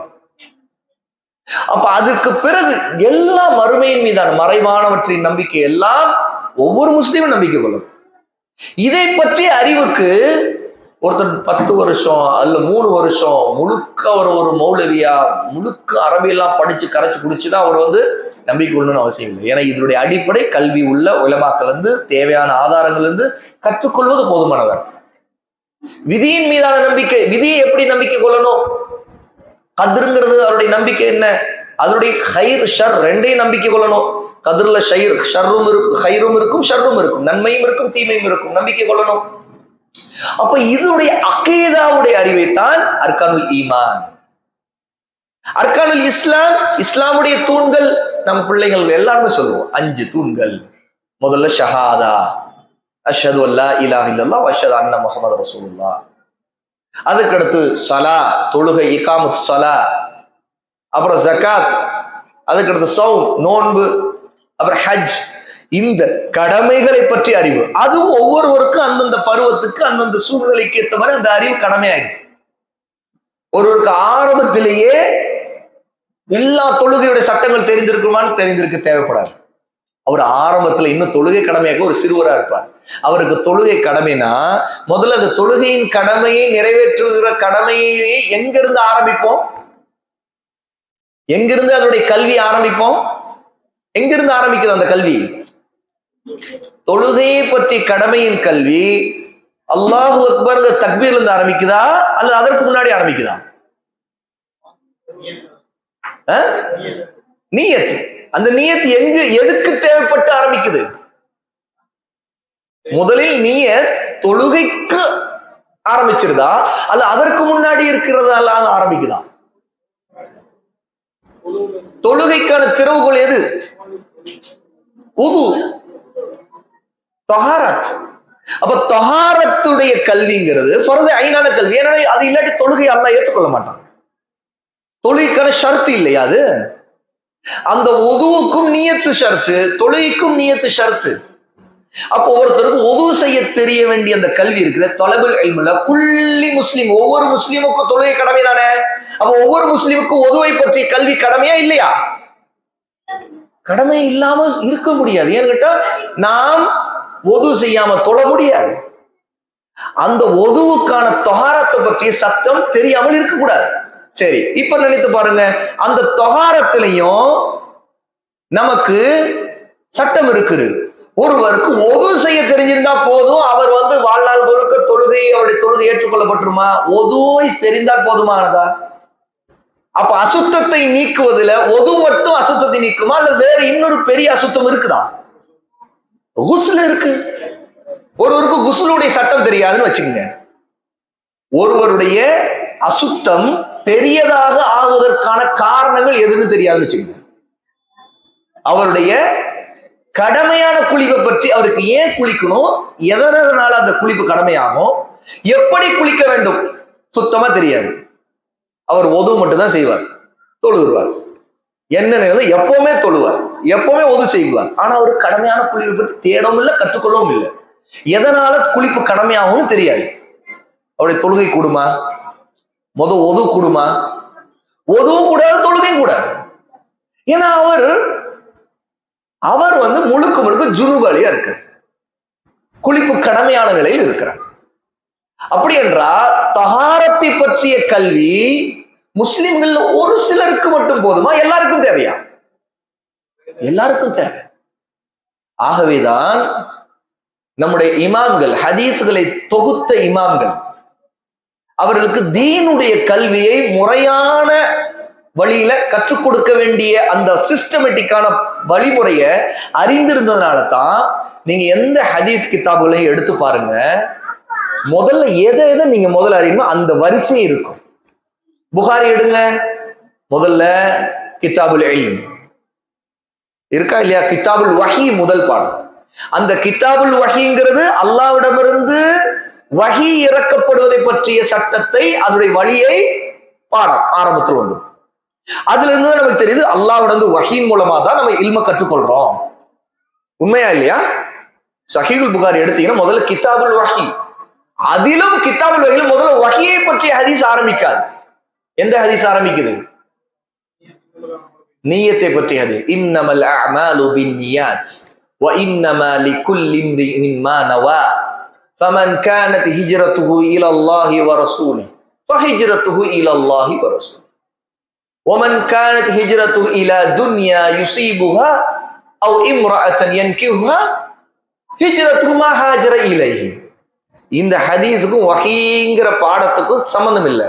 ஆனா இமாம் புகாரி ரஹிமஹுல்லா முதல்ல நீயத்தை சரி செய்து கொள்வதற்கான கல்வி, எல்லா கல்வியோட முதல்ல வஹியை பத்தி தெரிஞ்சுக்கிறது முதல்ல ஒரு நீயத்தை சரி பண்ணு.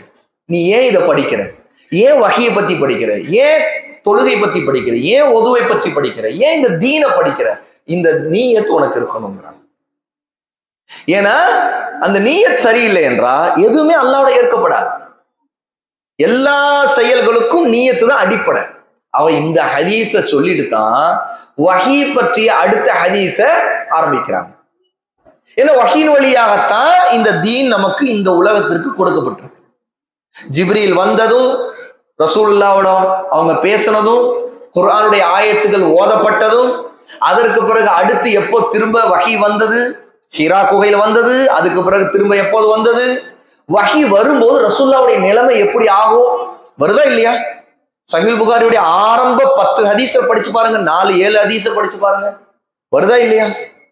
அப்ப இந்த கல்வி அடிப்படையா நமக்கு தெரிஞ்சிடும். எப்படிங்க குர்ஆன் வந்துச்சு ஒருத்தருக்கு தெரியல, என்ன ஆகும்? என்ன ஆகும் நினைச்சுப்பாங்க. அல்லாஹ்விடமிருந்து வானத்தின் வழியாக ஜிப்ரீல்ங்கிற மலக்கு இறங்கி குர்ஆனை திலாவத் செய்து ஓதி காட்டுவார். அல்லாஹ்விடமிருந்து இந்த குர்ஆன் மட்டும் வஹி இல்ல, ரசூலுல்லாஹ்வுக்கு அல்லாஹ் தஆலா இன்னும் மறைவான வஹியை போடுவான், விளக்கத்தை போடுவான், உள்ளத்துல உதிப்பை ஏற்படுத்துவான். ரசூலுல்லாஹ் சொல்லுவாங்க, அதுதான் ஹதீஸ்கள். இது எல்லாத்தையும் அடிப்படையா. இந்த அடிப்படை இல்லாம நம்ம குர்ஆன்ல இருந்து ஹதீஸ்ல இருந்து எந்த சட்டத்தையுமே எடுத்துக்க முடியாது. ஒருத்தர் இதை மறுத்துட்டான்னு வைங்களேன், என்ன ஆகும்? வஹீன் மீது ஒருத்தர் நம்பிக்கை இல்லை, காஃபிர் ஆயிடுவான். அவன் குர்ஆன் அல்லாஹ்வுடைய வேதம் நம்புவானா?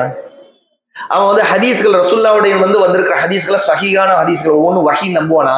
நம்ப மாட்டான், குஃப்ர். அப்ப இந்த அறிவு, அடிப்படை அறிவு நமக்கு தேவை. ஆகவேதான் முதல்ல இமாம் புகாரி கிதாபுல் வஹியை கொண்டு வராங்க. அப்படியே அடுத்தடுத்து பாருங்க எப்படி இமாம் புகாரி பாடங்களை அமைச்சு கொண்டு வராங்கன்னு பார்த்தா, கிதாபுல் இல்மு, அதுல கிதாபு தஹாரா, இல்முடைய முக்கியத்துவத்தை புரிய வைப்பாங்க. தஹாரத், அதுல பார்த்தா தூய்மையின் சட்டங்கள், தூய்மையுடைய முக்கியத்துவம் என்ன, அப்புறம் அதுலதான் ஒதுவுடைய சட்டம், குளிப்புடைய சட்டம், அது சம்பந்தமான ஹதீஸ்கள் எல்லாத்தையும் ரிவாய்ட் செய்துக்கிட்டே வராங்க. இதுதான் அல் அசர். அசர்னா அறிவிப்பாளர்கள் மூலமா, ரிவாயத்துகள் மூலமாக இந்த தீனை நாம் கற்றுக்கொள்கிற முறை. ஒரு ஒரு ஆயத்து, ஒரு ஹதீஸ் சம்பந்தப்பட்ட, அந்த ஹதீஸோடு சம்பந்தப்பட்ட ஏதோ ஒரு விளக்கம் தேவைப்படுது. இமாம் புகாரி ஒரு நபித்தோழருடைய கூற்றை கொண்டு வருவாங்க, ஒரு கவுலை கொண்டு வருவாங்க. இதுதான் தீனுடைய அடிப்படை கல்வி. ஆகவேதான் இந்த முறை தொழுகையின் சட்டங்கள், மஸ்ஜிதுகளை பற்றி, பாங்கு சொல்றதை பத்தி எவ்வளவு விஷயங்களை ஒருங்கிணைச்சு கொண்டு வருவாங்க. இப்படி பாருங்க, இந்த பக்கம் சஹீஹ் முஸ்லிம் எடுத்து பாருங்க, அதில் முதல் பாபு, முதல் கிதாபு கிதாபுல் ஈமான். கிதாபுல் ஈமான், ஈமானை பற்றிய பாடங்கள். முதல் ஹதீஸை எது தெரியுமா? சஹீஹ் முஸ்லிம்ல யாருக்கு யார் தெரியும்? சஹீஹ் முஸ்லிம் முதல் ஹதீஸ் எதை பற்றி பேசுகிறது? யாருக்கு ஞாபகம் இருக்கு? பாரக்கல்லாஹு ஃபீக்கும், அல்லாஹ் உங்களுக்கு பரக்கத் செய்வான். சஹீஹ் முஸ்லிமுடைய ஹதீஸ்கள்ல முதல் முகத்திமா விட்டுருங்க, முகத்திமாங்கிறது முன்னுரை. இமாம் முஸ்லிம் ரஹிமஹுல்லாஹ் ஒரு முன்னுரையை கொண்டு வருவாங்க. அந்த முன்னுரையில ஏராளமான ஹதீஸ்கள், குறிப்பா ஆசார்னா ரசூலுல்லாஹ்வுடைய சஹாபாக்கள், தாபியங்கள், தபா தாபியங்கள், இவங்களுடைய கூற்றுகள், இதையெல்லாம் நிறைய கொண்டு வருவாங்க. அதையெல்லாம் எழுதிதான் ஹதீஸ்கள் தொகுக்கப்பட்டதை பத்தி சட்டங்களை சொல்லுவாங்க, தான் தொகுத்ததுடைய நிபந்தனைகளை சொல்லுவாங்க. ஒரு ஹதீஸ் ஆதாரப்பூர்வமா தான் எடுத்துக்கொண்டதற்கான ஷர்த்துகள் என்ன அதை சொல்லுவாங்க. இதெல்லாம் முடிஞ்சிச்சு. இப்ப முதல்ல ஹதீஸ்கள், கிதாபுல் ஈமான் ஆரம்பிக்குது. கிதாபுல் முதல் ஹதீஸ் என்ன தெரியுமா? யாருக்கு ஞாபகம் இருக்குது? சொல்லுங்க, சத்தமிட்டு சொல்லுங்க. ஞாபகம் இருக்கா யாருக்கு?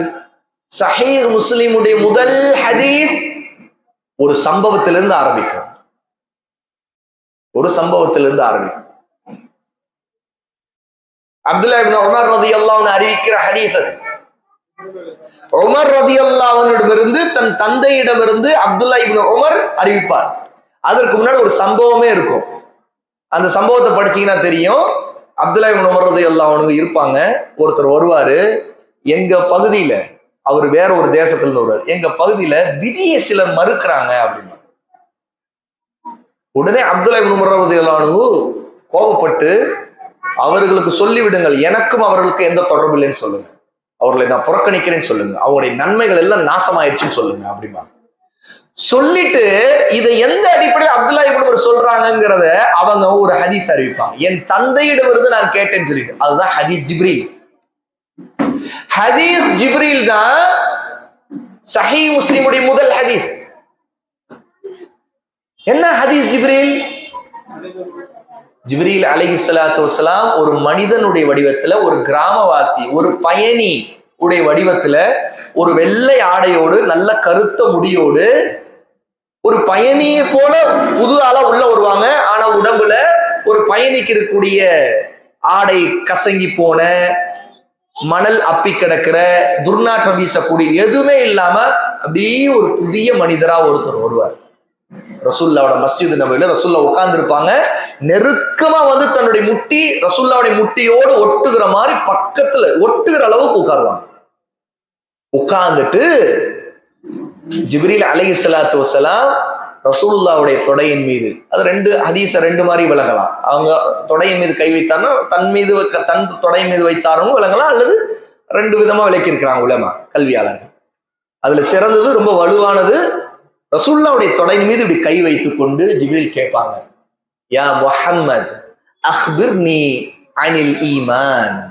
முஹம்மதே, எனக்கு ஈமானை பற்றி எடுத்து சொல்லுங்கள். ஹதீஸ்கள் பல ரிவாயத்துகள் வந்திருக்கு. அப்படி சஹாபால உட்கார்ந்து இருக்கும் போதே உள்ள வரும்போது ஜிப்ரீல் மனித வடிவத்துல வரும்போது முதல்ல யா முஹம்மது ஒரு கிராமவாசி அராபியுடைய தோற்றத்துல கூப்பிடுவார். எல்லாரும் ஆச்சரியமா பார்ப்பாங்க, யார் இவரு? ஆனால் ஜிப்ரீல் நெருங்கி வந்து உட்கார்ந்து ஒரு கல்வி தேடக்கூடிய ஒரு மாணவராக ரசூலுல்லாவுக்கு முன்னாடி வந்து அந்த மனித வடிவத்தில் உட்கார்ந்துட்டு யாருக்கு தெரியாது இவர் யாருன்னு வந்து உட்கார்ந்து ஈமானை பற்றி, இஸ்லாமை பற்றி, இஹ்சானை பற்றி, மறுமை எப்போது வரும்னு கேட்பாங்க. இதெல்லாம் கேட்டு எல்லாம் விடையெல்லாம் ரசூல்லா சொன்ன பிறகு கிளம்பி போயிடுவாங்க. சஹாபாக்கள் நிறைய பேர் கிளம்பி போயிடுவாங்க. உமர் உட்கார்ந்துகிட்டே இருப்பாங்க. உமர் ரலியல்லாஹு ரசூல்லா கேட்பாங்க, வந்தவர் யார் தெரியுமா அப்படின்னு. அல்லாஹ் ரசூலு அலம், அல்லாஹும் அவருடைய ரசூலும் தான் மிக அறிந்தவர்கள். அப்போ உமர் சொல்லுவாங்க, ரசூல்லா சொல்லுவாங்க உமருக்கு,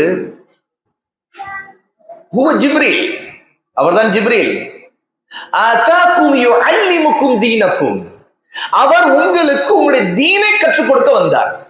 ஆகவேதான் தீன்னா என்ன அப்படின்னா ஈமான், இஸ்லாம், இஹ்சான், இதுதான் தீன். தீனை கற்றுக் கொடுக்குங்க. சரி, எப்படிங்க அது எப்படிங்க ஈமான், இஸ்லாம், இஹ்சானோட தீன்னா எப்படி? அதுக்குள்ளதான் ஒட்டுமொத்தமா அடங்கி இருக்குது. ஈமான், ஈமானுடைய 6 தூண்கள், இஸ்லாம், இஸ்லாமுடைய 5 தூண்கள், இஹ்சான், இது எல்லாத்தையும் உண்மையா அல்லாவை பார்க்கறது போல, அல்லாஹ் நம்மை பார்க்கறது போல அமல் செய்யறது, இதுதான் தீன். இது மொத்த கரிக்குலம். இதுதான் ஹதீஸ் ஜிப்ரீல் தான் தீனுடைய மொத்த கரிக்குலம். இந்த ஒரு கரிக்குலம்னா என்ன? கரிக்குலம்ங்கிறது ஒரு ஒட்டுமொத்த ஒரு பாடத்தின் ஒட்டுமொத்த வடிவம். அதுக்குள்ள நிறைய சப்ஜெக்ட்ஸ் இருக்கும். கரிக்குலத்துக்கு சப்ஜெக்ட்ஸுக்கு வித்தியாசம் தான். இப்ப கரிக்குலம் என்ன? தீனுடைய கரிக்குலம் ஈமான், இஸ்லாம், இஹ்சான். சரி, இதுல சப்ஜெக்ட் என்ன? ஈமானுடைய சப்ஜெக்ட்ஸ் அல்லாஹ்வை பற்றி, மலக்களை பற்றி, வேதங்களை பற்றி, ரசூல்மார்களை பற்றி, மறுமையை பற்றி, விதியை பற்றி படிக்கிற சப்ஜெக்ட்ஸ். இதுல ஒவ்வொன்றுத்திலேயும் சப்ஜெக்ட் இருக்கும். அல்லாஹ்வை பற்றி படிக்கிறதா தௌஹீத் ருபூபியாவை பற்றி, உலூஹியா பற்றி, அஸ்மா சிஃபாத் பற்றி, ஷிர்க பத்தி, ஷிர்குடைய வகைகளை பற்றி, குஃப்ரை பற்றி, குஃப்ருடைய வகைகளை பற்றி, இது எல்லாமே தெரியாம ஒருத்தன் எப்படித்தான் ஈமானை காப்பாற்ற முடியும்? ஒருத்தனுக்கு தௌஹீதை பத்தி தெரியல, ஈமானை காப்பாற்ற முடியுமா? ஷிர்கை பத்தி தெரியல, குஃப்ரை பத்தி தெரியல, ஈமானை எப்படி காப்பாத்திக்குவான்? இதெல்லாம் தெரிஞ்சுக்க. ஒருத்தனுக்கு மலக்குகளை பத்தி சப்ஜெக்டே தெரியாது. மலக்குகள்லாம் ஏதோ ஆவின்னு நினைக்கிறான்னு வைங்க. மலக்குகளா அது இறந்து போனவங்க நல்லவங்க எல்லாம் மலக்கா மாறிடுவாங்க நம்புறான்னு வைங்க. எவ்வளவு பெரிய குஃப்ர் அது. மலக்குகளா? மலக்குல தேவதைகள் இருக்காங்க, ஏஞ்சல்ஸ் அப்படின்னா. ஏஞ்சல்ஸ்ங்கிறது பொதுவா இங்கிலீஷ்ல சொல்ல வார்த்தை. ஆனா அந்த வார்த்தைய பொதுவா அந்த வார்த்தைக்கு ஒரு படம் போடுறாங்கன்னா என்ன பாக்குறோம்? உடனே ஒரு ரெக்கை வச்சு ஒரு பெண்ணுடைய உடம்பு போட்டுருவாங்க. ஏஞ்சல்னா என்ன? ஏஞ்சல். அதனால பெண்கள்ல ஒரு பெண் அழகா இருக்கிறா, ஒரு ஏஞ்சல் மாதிரி இருக்கிற அப்படிம்பாங்க. ஏன்? அது காபீர்கள் ஒரு மலக் ஏஞ்சல்ங்கிறவனா அந்த ஏஞ்சல் பெண்ணாதான் இருக்கும், அது ரொம்ப அழகா இருக்கும். ஏன்னா பெண்ணுக்கு தானே அழகு பொருந்துது. ஆணை ஒரு ஆணை பார்த்து ஏஞ்சல் மாதிரி இருக்கிறீங்க அப்படின்னு சொல்றாங்களா? சொல்ல மாட்டாங்க. யாரும் சொல்ல மாட்டாங்க. சொல்ல மாட்டாங்க. அழகுன்னு வந்துட்டா மைண்ட்ல என்ன காபீர்கள் நம்பினாங்க? ஒரு ஏஞ்சல்னா அழகா இருப்பாங்க, அழகா இருந்தா பெண்ணா இருப்பாங்க, புரிஞ்சு போச்சு. ரெக்கை வச்சிருப்பாங்கல்ல, ஆமா, அழகான ரெக்கையோட ஒரு பெண், புரிஞ்சு போச்சு. இதான் ஏஞ்சலுக்கு காபீர்கள் வச்சிருக்க நம்பிக்கை. அப்போ என்னாச்சு? ஒருத்தனுக்கு அல்லாஹ் என்ன மலக்களை பத்தி சொல்லி இருக்கிறான்னு தெரியாது. ஏஞ்சலா அவன் நம்புகிறான். ஒரு அழகான பெண்ணு, நல்ல ரெக்கை வச்சு பறக்கிற பெண்ணு அப்படி நம்பினா என்ன ஆகும்? குஃப்ர். அவனுக்கு மலக்குன்னா யாருன்னு தெரியல. உண்மையா இல்லையா? அதனாலதான் பாருங்க, தமிழ்ல தேவன், தேவர், தேவதை. தேவதைன்னா ஏன் பேர் வருது? தேவதை பெண்ணுக்கு சொல்றது. அவங்க அதே மலக்கத்தான் தமிழ் மக்கள் தேவதைகள் சொல்றாங்க. அப்ப அவங்கள்ட்ட ஆண்கள் பெண்கள் உண்டு மலக்கல்ல நம்புறாங்க. ஆகவேதான் ஆண்களை தேவர்கள் என்றும் பெண்களை தேவதைகள் என்று நம்புறாங்க. ஒருத்தருக்கு இஸ்லாமிய அடிப்படை அக்கீதா எதுவும் தெரியலனா என்ன ஆவார்? கவனிச்சு பாருங்க, ரசூலுல்லாஹ்வுடைய காலத்துல முஷ்ரிக்குகள் மலக்குகளை எப்படி நம்பி இருந்தாங்க? பெண்களை நம்பி இருந்தாங்க. இன்னும் சொல்ல போனா அல்லாஹ்வுடைய பெண் பிள்ளைகள் நம்பினாங்க.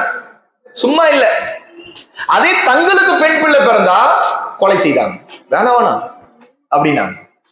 அப்பதான் அல்லாஹ் கேட்டான், அல்லாஹ்வுக்கு பெண் பிள்ளை வேணும், உனக்கு பெண் பிள்ளை நான் கொடுத்தா நீ கொல்வியா? நீ பாத்தியா நான் மலக்குகளை பெண்ணா தான் படைச்சிருக்கேன்னு அப்படின்னு அல்லாஹ் கேட்கிறான் குர்ஆன்ல. அப்போ அடிப்படையான அகீதாவுடைய கல்விங்கிறது, இது நான் சில உதாரணங்களுக்காக சொல்றேன். ஏன்னா நம்ம தனியா நிறைய இந்த கல்வியுடைய விஷயங்கள் படிக்க வேண்டியது நிறைய இருக்குது. அல்லாஹ் அக்பர். நம்ம அதுக்காக சரியா நம்முடைய ஈமான வலுவூட்டக்கூடிய சரியான கல்வியை தேடிக்கொள்ளணும். அடிப்படை இந்த ஃபர்து ஐனான கல்விங்கிறது இதுல எல்லாம் இருக்குது. அப்ப ஈமான் இஸ்லாம், ஜிப்ரீல் அலைஹிஸ்ஸலாத்து வஸலாம் இஸ்லாமுடைய சட்டம் சொல்லி ரசூல் ஸல்லல்லாஹு அலைஹி வஸல்லம் ஜிப்ரீலுக்கு சொல்லி கொடுத்தது என்ன? நாம எல்லாம் தெரிஞ்சதுதான்.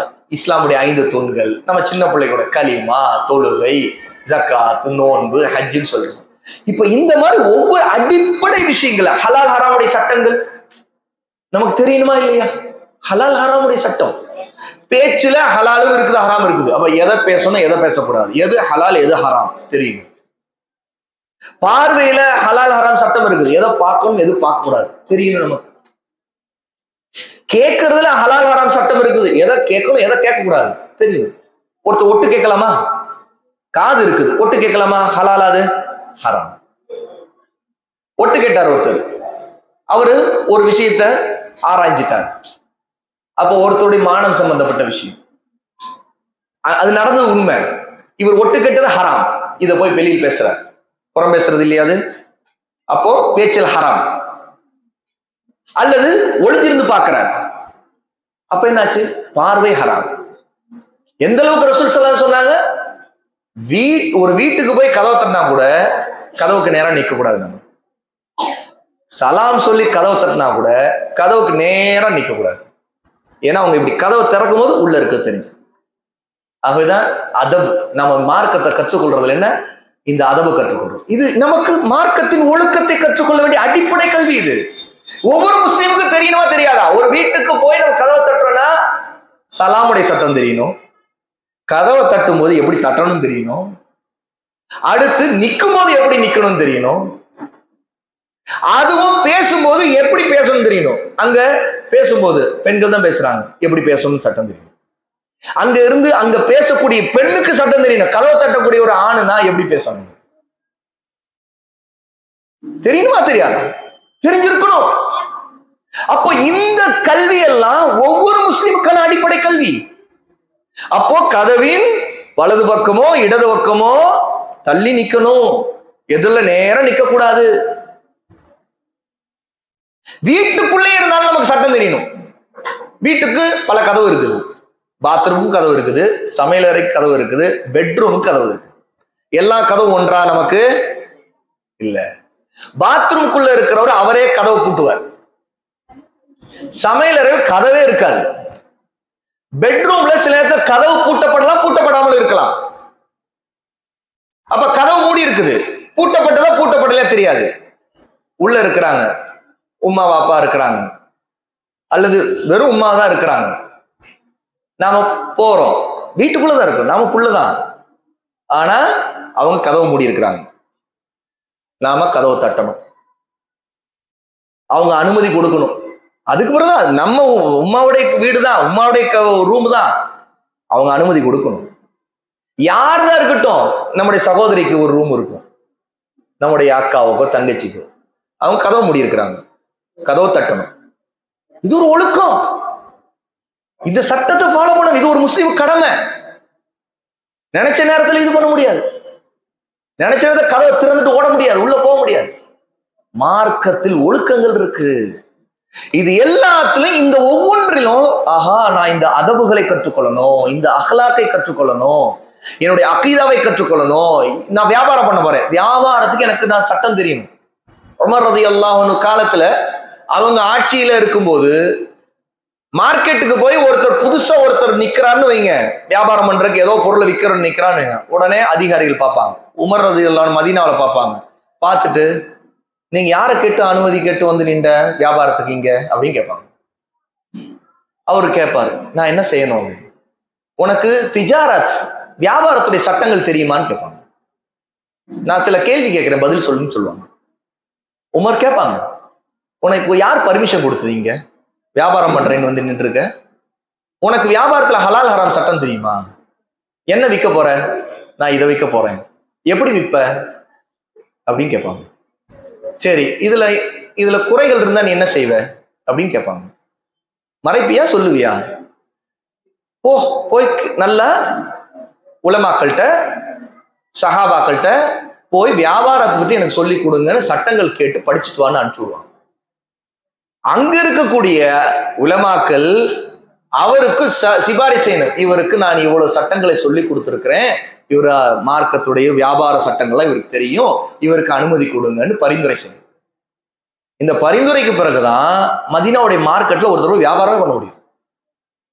அப்ப என்ன லைசன்ஸ்ங்கிறது, இன்னைக்கு வந்து நீ எதை வேணா பண்ணிக்க, இதுக்கான டாக்ஸை கட்டு, உனக்கு லைசன்ஸ் முடிஞ்சு போச்சு.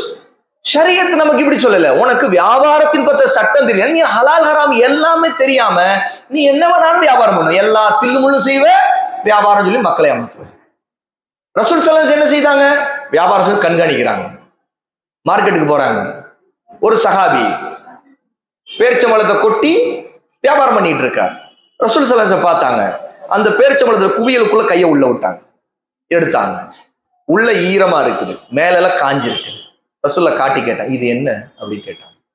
யார் ரசூலுல்லாஹ், மழையில நனைஞ்சிருச்சு. அப்படின்னா அது வெளியில தெரியுமா, நீ வைக்கணுமா இல்லையா?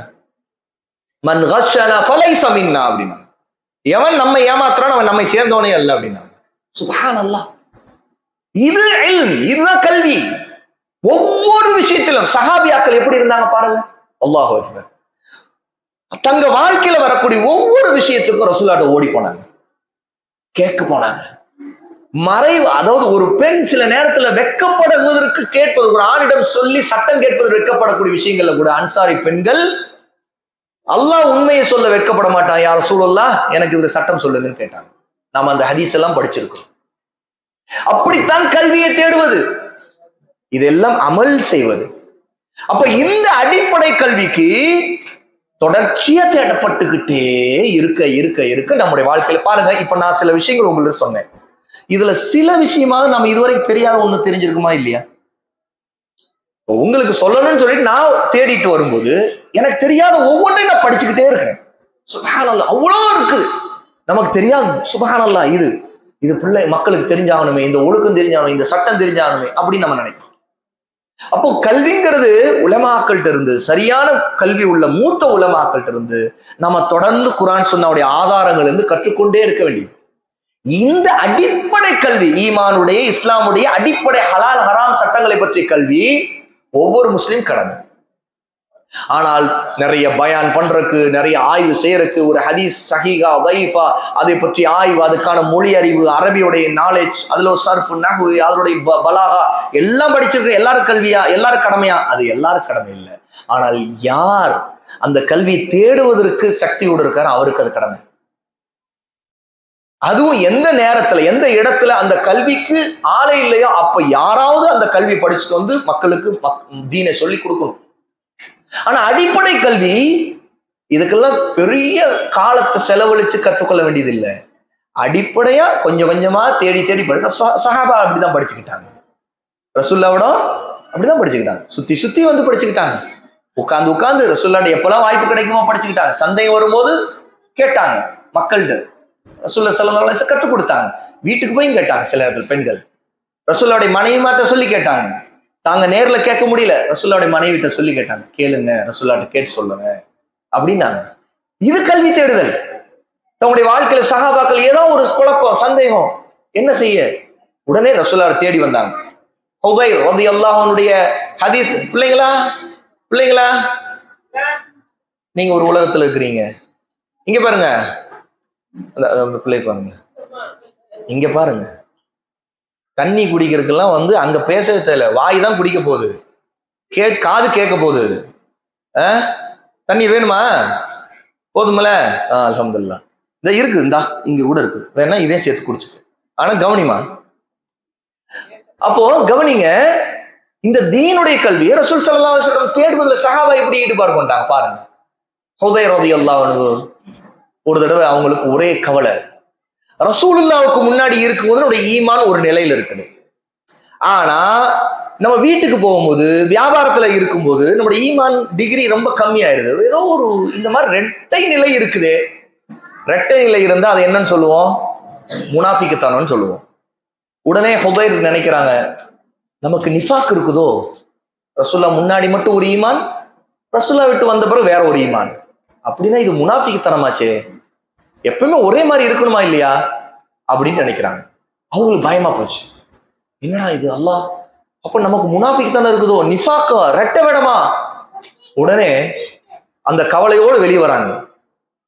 வழியில அபூபக்கரை பாக்குறாங்க. அபூபக்கர்ட்ட சொல்றாங்க, என்ன தெரியும் முதல் வார்த்தை அவங்க சொல்றாங்க, நாஃபக ஹம்தலா அப்படிங்கிறாங்க.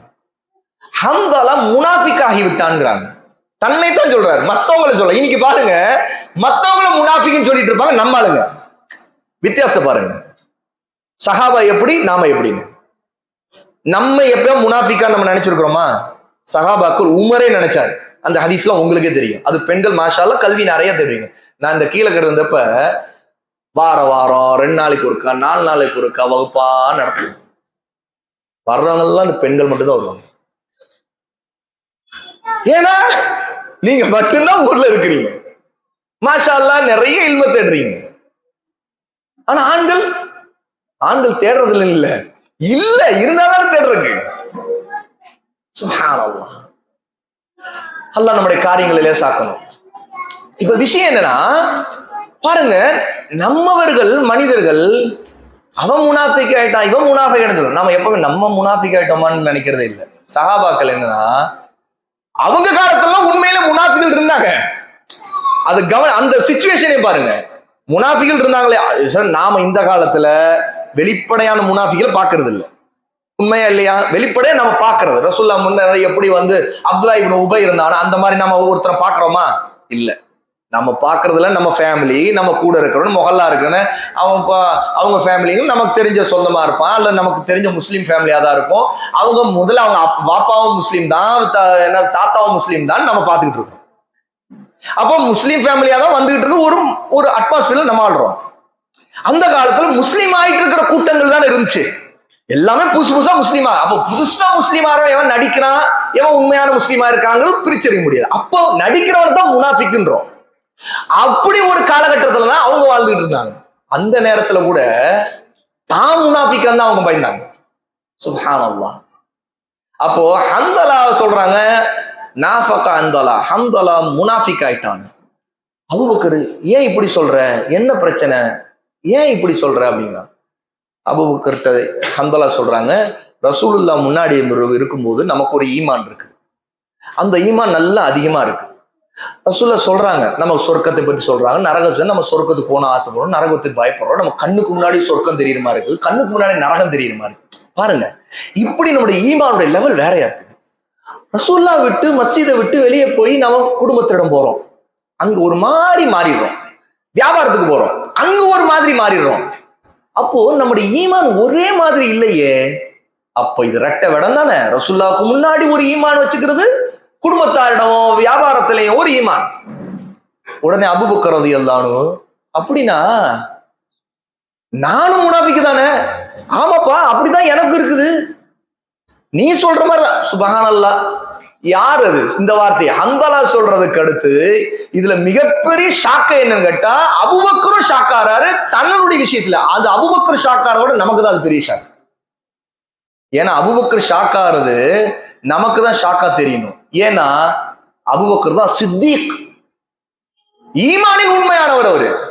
அவருக்கு பேரே சித்திக்னு ரசூலுல்லாஹ் சொல்லி இருக்கிறது. அது எப்ப மக்காவிலே சொல்லிட்டாங்க. இது நடக்குது, மதீனாவுல நடக்குது. ரசூலுல்லாஹ் அபூபக்கருடைய ஈமான் சித்திக்குன்னு அவரை சொல்லி அவ்வளவு உறுதிப்படுத்திய அபூபக்கர் அவர்களுக்கு சிதுக்கை பத்தி பயப்படுறாரு. இல்ல, என்கிட்ட சிதுக்கு எனக்கும் டவுட்டா தான் இருக்கு. நான் சிதுக்கோட இல்ல, நான் நிஃபாக்ல தான் இருக்கேன். ஏன்னா சிதுக்கு நிஃபாக்கு ஒன்னொன்னுக்கு எதிரானது. சிதுக்கு இருந்தா நிஃபாக் இருக்காது, நிஃபாக் இருந்தா சிதுக்கு இருக்காது. இது ஒன்னு எதிரானது. சிதுக்குல சர்டிபிகேட் கொடுக்கப்பட்ட அபூபக்கர், சித்திக்குனே பேர் சொல்லப்பட்ட அபூபக்கர் ரலியல்லாஹு அன்ஹு, அவரு அப்படின்னா நானும் முனாஃபிக்கு தானே. இப்போ பிரச்சனை, குழப்பம். அப்படின்னா என்ன, இதுக்கு என்ன மருந்து? நம்முடைய ஈமானை எப்படி சரி செய்யறது? ரெட்ட நிலையில் இருக்குது. ரசூலுல்லாஹ் முன்னாடி ஒண்ணு, அப்புறம் வேற ஒண்ணு. அப்படின்னா இந்த ஈமானை எப்படி சரி? இப்ப இதுக்கு என்ன தீர்வு? சஹாபா எப்பவுமே தங்களுக்கு ஒரு பிரச்சனைனா ரசூலுல்லாஹ்வின் பக்கம் தான் திரும்புவாங்க. ஏன்னா ரசூலுல்லாஹ்வுடன் தான் ஷிஃபா இருக்குது, ரசூலுல்லாஹ்வுடன் தான் அதற்கான மருந்து இருக்குது. அந்த மருந்தை கேட்கணும். அது எப்படி? அல்லாஹ்விடமிருந்து கிடைக்கும். அல்லாஹ் ரசூலுல்லாஹ்வின் வழியா தான் இந்த எல்லா ஈமானை பிரச்சனைக்கும் மருந்தை இறக்கியிருக்கான். ரசூலுல்லாஹ் தான் அதுக்கான சரியான மருந்து சொல்லுவாங்க. அப்ப ரசூலுல்லாஹ்ட்ட போய் சொன்னாங்க. 2 பேரும் சொன்னதை ரசூலுல்லாஹ் கேட்டவனையே ரசூலுல்லாஹ் சொன்னாங்க, நீங்கள் என் முன்பு இருப்பது போலவே எப்போதும் இருந்தால், நீங்கள் வழியிலே போகும்போது வரும்போதெல்லாம் மலக்குகள் உங்களுக்கு சலாம் சொல்வார்கள், உங்கள் கையை குலுக்குவார்கள். ஆனால் அப்படி இருக்காது அப்படின்னா ஈமானுடைய நிலை அதுதான். ஈமான் உயரும் குறையும். இது முனாஃபிக்குத்தனம் இல்ல. இந்த நிலை யாருக்கு எப்போதுமே இருக்காது. இதுதான் மனிதனுடைய பலவீனம். மனிதனுடைய பலவீனம் அந்த நேரத்தில் ஈமான் கொஞ்சம் அப்புறம் குறையும், அவருடைய மனநிலை மாறும். நம்ம அதை விட்டு பாதுகாப்பு தேடிக்கிட்டே இருக்கணும். நம்ம எப்பவுமே முழு வீச்சா வச்சுக்கிறது ரொம்ப கஷ்டம்தான். சஹாபாக்களுக்கு சிரமமா இருந்திருக்கிறது. ஆகவே சஹாபாக்கள் ரசூலுல்லாஹ் சொன்னாங்க, நீங்க என் முன்பு இருப்பது போலவே எல்லா நேரத்துல இருந்தீங்க. ரோட்ல போகும்போது இருந்தீங்கன்னா என்ன ஆகும்? மலக்குகள் அப்படிப்பட்ட அந்தஸ்துள்ளவர்கிட்ட வந்து அந்த மலக்குகளே சலாம் சொல்லுவாங்க, உங்கள்கிட்ட கை குலுக்குவாங்க. நான் அது நடக்காதுன்ட்டாங்க. ஏன்னா அப்படி நிலை இருக்குங்கிறாங்க. வாங்க சொல்லுங்க, வாங்க நீங்க சொல்லுமா.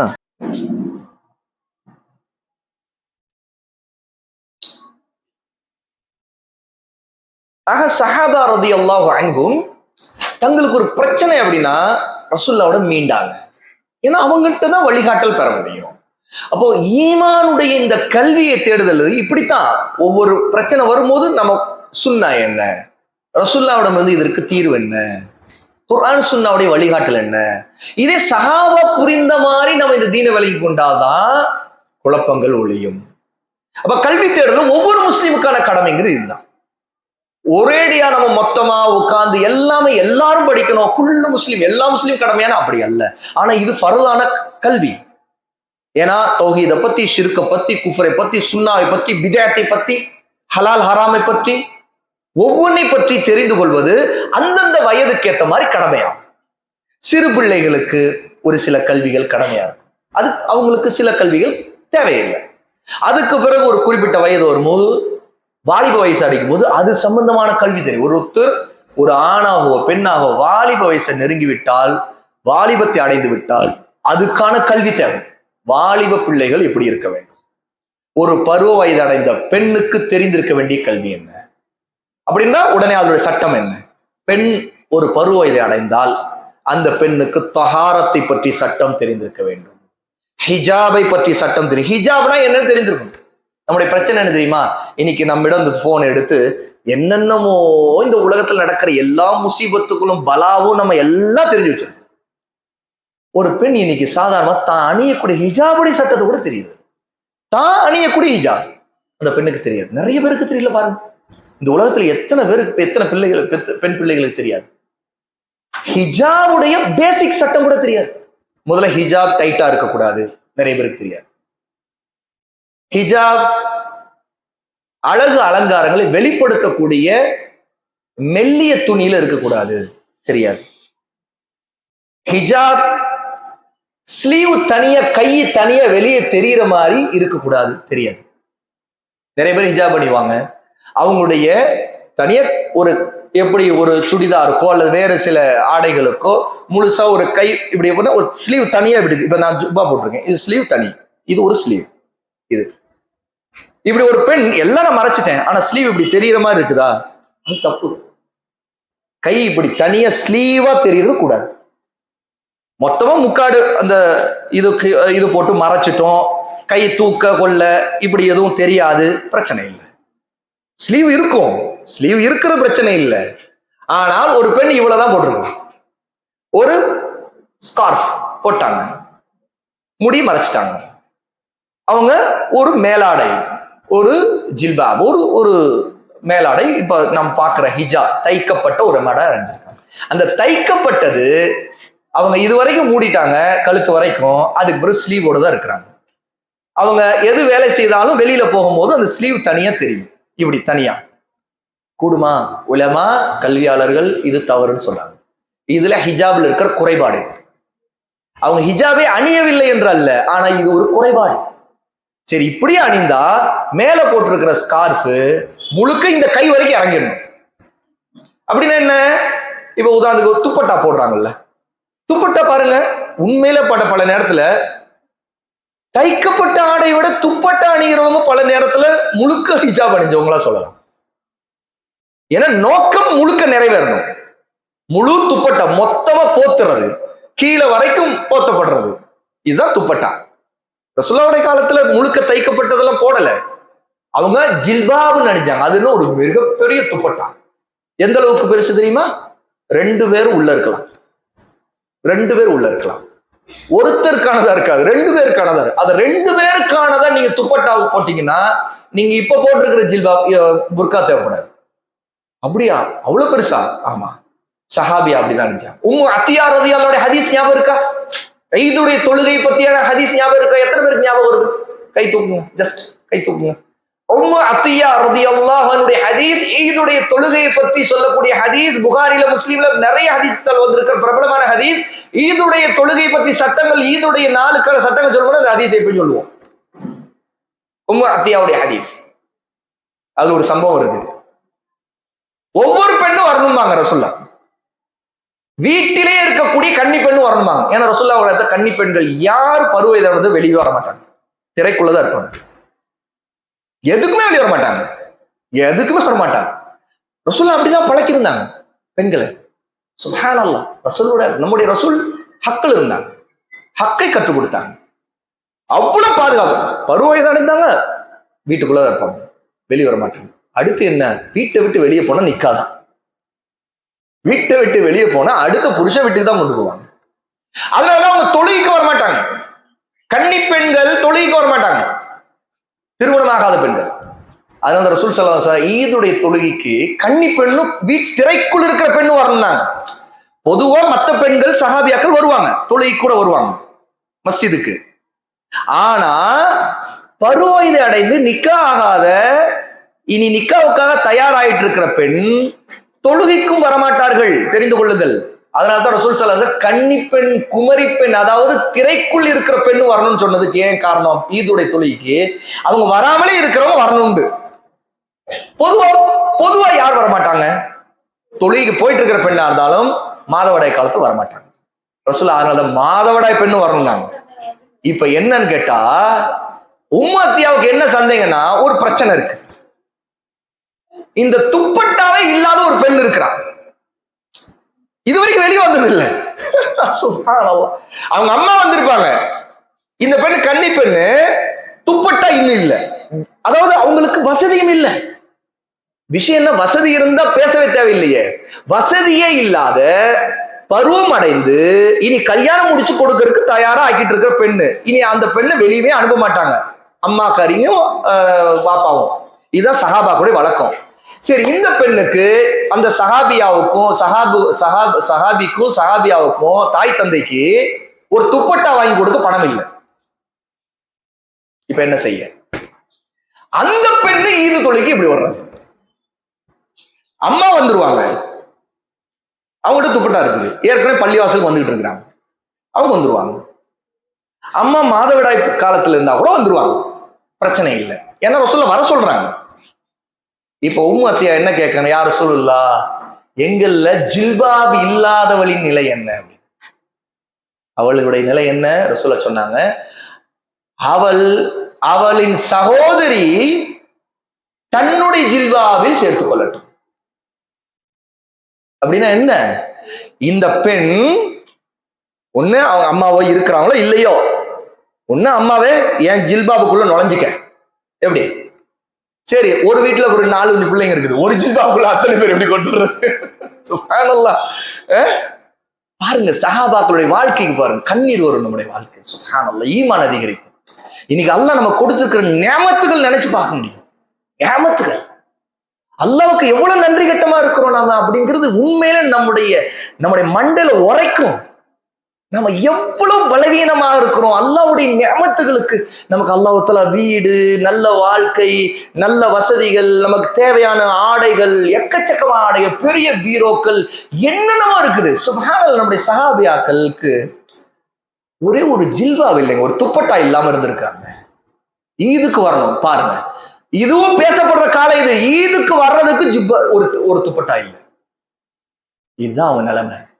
உம்மத்தியா கேட்கறாங்க, அவங்களுக்கு நான் என்ன செய்ய? அப்போ ரசூலுல்லாஹ் சட்டம் சொல்றாங்க, அதனுடைய சகோதரி தன்னுடைய ஜில்பாபுல சேர்த்துக்கொள்ள. அப்ப என்னன்னா, போடுற துப்பட்டால நீ உள்ள நுழைஞ்சுக்கன்னு சொல்லிட்டு மொத்தபடி புது ஒன்னா வருவாங்க. அது எப்படி நடந்து வந்திருப்பாங்கன்னு நினைச்சு பாருங்க. அந்த துப்பட்டாவுடைய போத்திக்கிட்டு வருவாங்க, மொத்தமா போத்திக்கிட்டு. அந்த காட்சியை நினைச்சு பாருங்க சகோதரிகளை. அதான் சஹாபியாக்கள். அதான் சஹாபியாக்கள். அவங்க எவ்வளவு ஹிஜாப பேணி இருந்தா அவங்களுடைய துப்பட்டா எவ்வளவு பெருசு இருக்கும். ஆனாலும் வறுமையில் வாழ்ந்த மக்கள் அவங்க. அந்த வறுமையில நினைச்சு பாருங்க, ரசூலுல்லாஹி ஸல்லல்லாஹு அலைஹி வஸல்லம் அந்த ஹிஜாபுடைய சட்டம் வந்தோடனே ஆயிஷா ரலியல்லாஹு அன்ஹா என்ன துஆ செய்யறாங்க அன்சாரி பெண்களுக்கு? அந்த ஹிஜாபுடைய சூரத்து நூருடைய ஆயத்து இறங்கிய உடனே அந்த சஹாபாக்கள் தங்களுடைய வீட்டில் இருக்கிற பெண்கள், தங்களுடைய சகோதரிகள், தன்னுடைய அம்மா எல்லாத்தையுமே அந்த ஆயத்தை ஓதுறாங்க. வேற ஒண்ணு பயானம் பண்ணல சஹாபாக்கள், ஆயத்தை மட்டும் தான் ஓதுனாங்க. புகாரில ஒரு ஹதீஸ் படிச்சுப்பீங்க. உடனே ஆயிஷா அந்த செய்தி எடுத்து சொல்றாங்க. நம்முடைய அம்மா ஆயிஷா என்ன சொல்றாங்க? அன்சாரி பெண்களுக்கு அல்லாஹ் கருணை காட்டுவானாக. சூரத்து நூருடைய ஹிஜாபுடைய ஆயத்தை இறங்கிய உடனே தாங்கள் போட்டிருக்கிற முந்தானையுடைய போட்டிருக்கிற ஆடையுடைய ஓரத்தை கழிச்சு தங்களுக்கு மேல போத்திக்கிட்டாங்க. இதான் சஹாபியாக்கள். இன்னைக்கு இல்மு நம்ம எவ்வளவு கீழ்நிலையில போயிட்டோம்னா, நமக்கு சட்டங்களை பற்றி சரியான அந்த ஒவ்வொரு செய்தியிலிருந்து எடுக்க வேண்டிய ஃபிக்ஹ், சரியான புரிதல், அதனுடைய சரியான அட்மாஸ்பியரோட பேக்ரவுண்டோட புரியுது நமக்கு தெரியுது.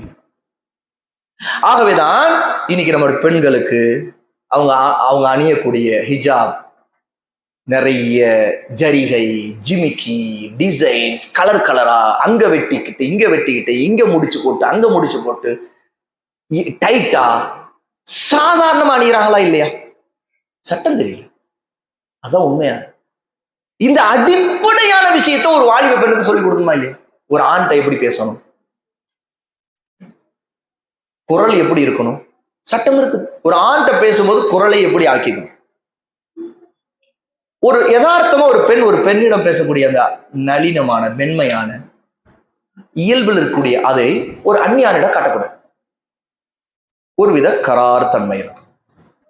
சிரிச்சு பேசக்கூடாது, சிரிப்பா ஜோக்கடி கூடாது. அது கூடாது. தெரியாது, நிறைய பெண்களுக்கு தெரியாது. தெரிஞ்சிருந்தா இன்னைக்கு எத்தனை பெண்கள் சாதாரணமா ரீல்ஸ், ஷார்ட்ஸ் அப்படின்னு சொல்லிட்டு போட்டுட்டு இருக்காங்களே, இன்னும் ஹிஜாப் போட்டுக்கிட்டு பயான் பண்றாங்க, சிரிக்கிறாங்க. தெரியல அவங்களுக்கு. ஏன்னா இது அஹ்லுஸ் சுன்னாவுடைய வழிமுறை இல்லைன்னு தெரியல. அஹ்லுஸ் சுன்னா உலமாக்கள் இதை அனுமதிக்கல. ஆண்கள் மத்தியில சர்வசாதாரணமா தாவா, சாதாரணமா இக்வானிகள் பொதுவா மாடர்னிஸ்ட் தாட்டோட தாவாங்கிற பேர்ல ஒரே மேடையில ஆம்பளை பொம்பளை எல்லாம் உட்காந்துக்கிறது, இப்படி எல்லாம் பண்ணிட்டு இருக்காங்களா இல்லையா? இதெல்லாம் மார்க்கத்துக்கு முரணானது. ஹயாவை நீக்கிடுது, தேவையெல்லாம் ஃபித்னாவை உண்டு பண்ணுது. பெண்களுக்கு மத்தியில தாவா செய்யும். நம்முடைய அம்மா ஆயிஷா தான் செய்தாங்க. நம்முடைய அம்மா ஆயிஷாவிட வேறு வழியே இல்ல, சஹாபாக்கள் வந்து நிற்க வேண்டிய நிலை இருந்துச்சு. ஏன்னா அவங்கள்ட்ட சில சட்டங்கள் தெரிஞ்சாங்க. 2000க்கு மேல ஹதீஸ்கள் அறிவிச்சாங்க. அப்ப என்ன செய்வாங்க? ஆயிஷா ரலியல்லாஹு அன்ஹா வீட்டுல இருப்பாங்க. உடனே அவங்கள்ட்ட தான் சட்டம் கேட்கணும் சஹாபாக்கள் வருவாங்க. திரைய போடும்பாங்க. வீட்டுல நடக்கும். திரைய போடு அப்படிம்பாங்க தம் மகன்கிட்ட. யார்கிட்ட? அப்துல் ரஹ்மான். அஸ்மாவுடைய மகன் அப்துல் ரஹ்மான். அல்லது ஒருவாட்ட சொல்லுவாங்க, திரைய போடு, இழுத்து விடு. உடனே இழுத்து விடப்படும். அப்புறம் அந்த பக்கம் சஹாபாக்கள் அம்மாட்ட கேட்பாங்க. இந்த ஆயிஷா ரலியல்லாஹு அன்ஹா வயசு குறைந்தவளா இருப்பாங்க. ஆனா வந்திருக்கிற அந்த சஹாபி மூத்த வயசா இருப்பார். இவருடைய தந்தை வயசுல இருப்பாரு. அம்மான்னு தான் சொல்லுவார். ஏன் உம்முல் முஃமினீன், முஃமின்களுக்கு அம்மா. அவங்க வயசால் அம்மா இல்ல, பெத்தெடுத்த அம்மா இல்ல, ஈமானுடைய அம்மா. உம்முல் முஃமினீன், உம்மஹாத்துல் முஃமினீன்ல உள்ளவங்க. அஸ்வாஜு உம்மஹாத்துஹும். அப்போ இல்ம தேடக்கூடிய அந்த நேரத்துல அந்த சஹாபாக்கள் ரசூலுல்லாஹ் அவர்களுடைய மனைவிட்ட, நம்முடைய அம்மாட்ட ஆயிஷாட்ட வந்து கேட்கும்போது திரையன் போட்டுட்டு தெளிவா சொல்லுவாங்க. ஹதீஸ்ல அறிவிப்பாங்க, ரத்து கொடுப்பாங்க. ஒரு சட்டத்தை வந்து இப்படி சொல்றாங்களே, அவங்க இப்படி சொல்றாங்களே, பதிலடி கொடுப்பாங்க. இல்லையே ரசூலுல்லாஹ் இப்படிதானே சொல்ல, நான் கேட்டேன் இதான சரி, அது தவறு. குர்ஆன் ஆயத்தை சொல்லுவாங்க, ஹதீஸ் சொல்லுவாங்க. இதான் அஹ்லு சுன்னா. அவங்க போய் ஆண்கள் மத்தியில் பயன் பண்ணல.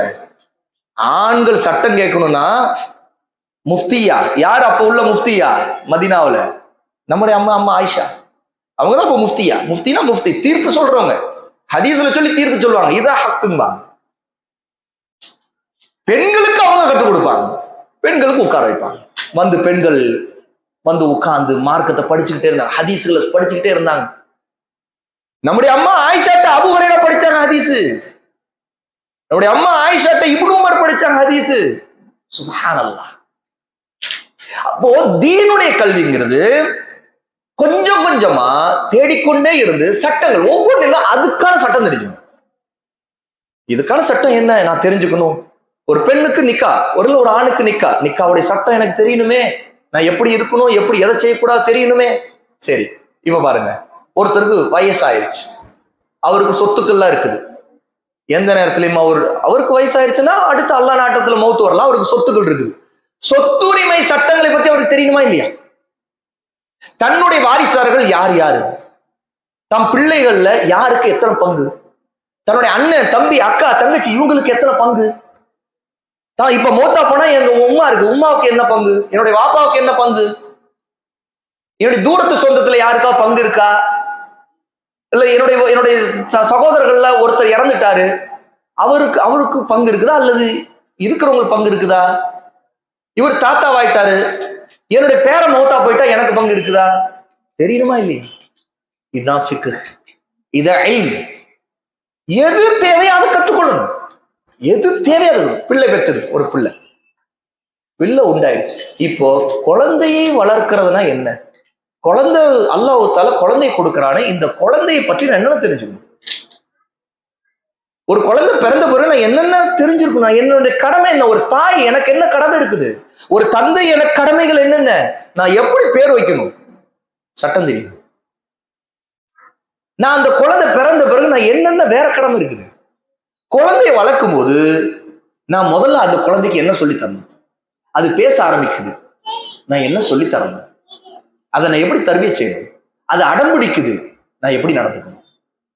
நான் பொறுமை இழந்தேன், மிதி நான் மிதிக்கலாமா? சட்டம் தெரியுமா இல்லையா? இல்ல மிதிக்க கூடாதுங்க, ஓங்கி ஒரு குத்து மட்டும் விடுங்க, சட்டம் தெரியுமா இல்லையா? அது எப்படி ஒரு தாய் அதெல்லாம் செய்வாங்களா? சரிங்க, தாய் இதெல்லாம் செய்ய மாட்டாங்க. சனிய வந்து எனக்குன்னு பிறந்திருக்குது, ஒரே உயிரை வாங்க தூங்க முடியல, இப்படி தாய் பேசலாமா? அது பேசக்கூடாது. ஆனா என்ன செய்ய, பேசலாமே எனக்கு தலை வெடிச்சிடும். அப்ப நான் இது எப்படி டீல் பண்றது? இந்த டிப்ரெஷன்ல இருந்து அல்ல இந்த பிரச்சனைல இருந்து நான் எப்படி வெளியேறது? என் குழந்தை செலுத்த ஹைப்பர் ஆக்டிவ், திடீர்னு ஏதோ மாதிரி பண்றான், திடீர்னு பார்த்தா சைத்தா மாதிரி ஏதோ பண்றான், அவனுக்கு என்ன மண்டையில ஓடுதுன்னு தெரியல, என்ன புழு முட்டுதுன்னு தெரியல, திடீர்னு இப்படி பண்றாங்க, ஏதோ ஒரு மாதிரி திடீர்னு பண்றான். என்ன செய்ய? இது எதனால வருது? என்ன சைத்தான் வந்து இது பண்ணிட்டு இருக்கு? அப்ப நான் என்ன செய்யணும்? ஒரு தாய்க்கு தெரியணும், ஒரு தந்தைக்கு தெரியணும்.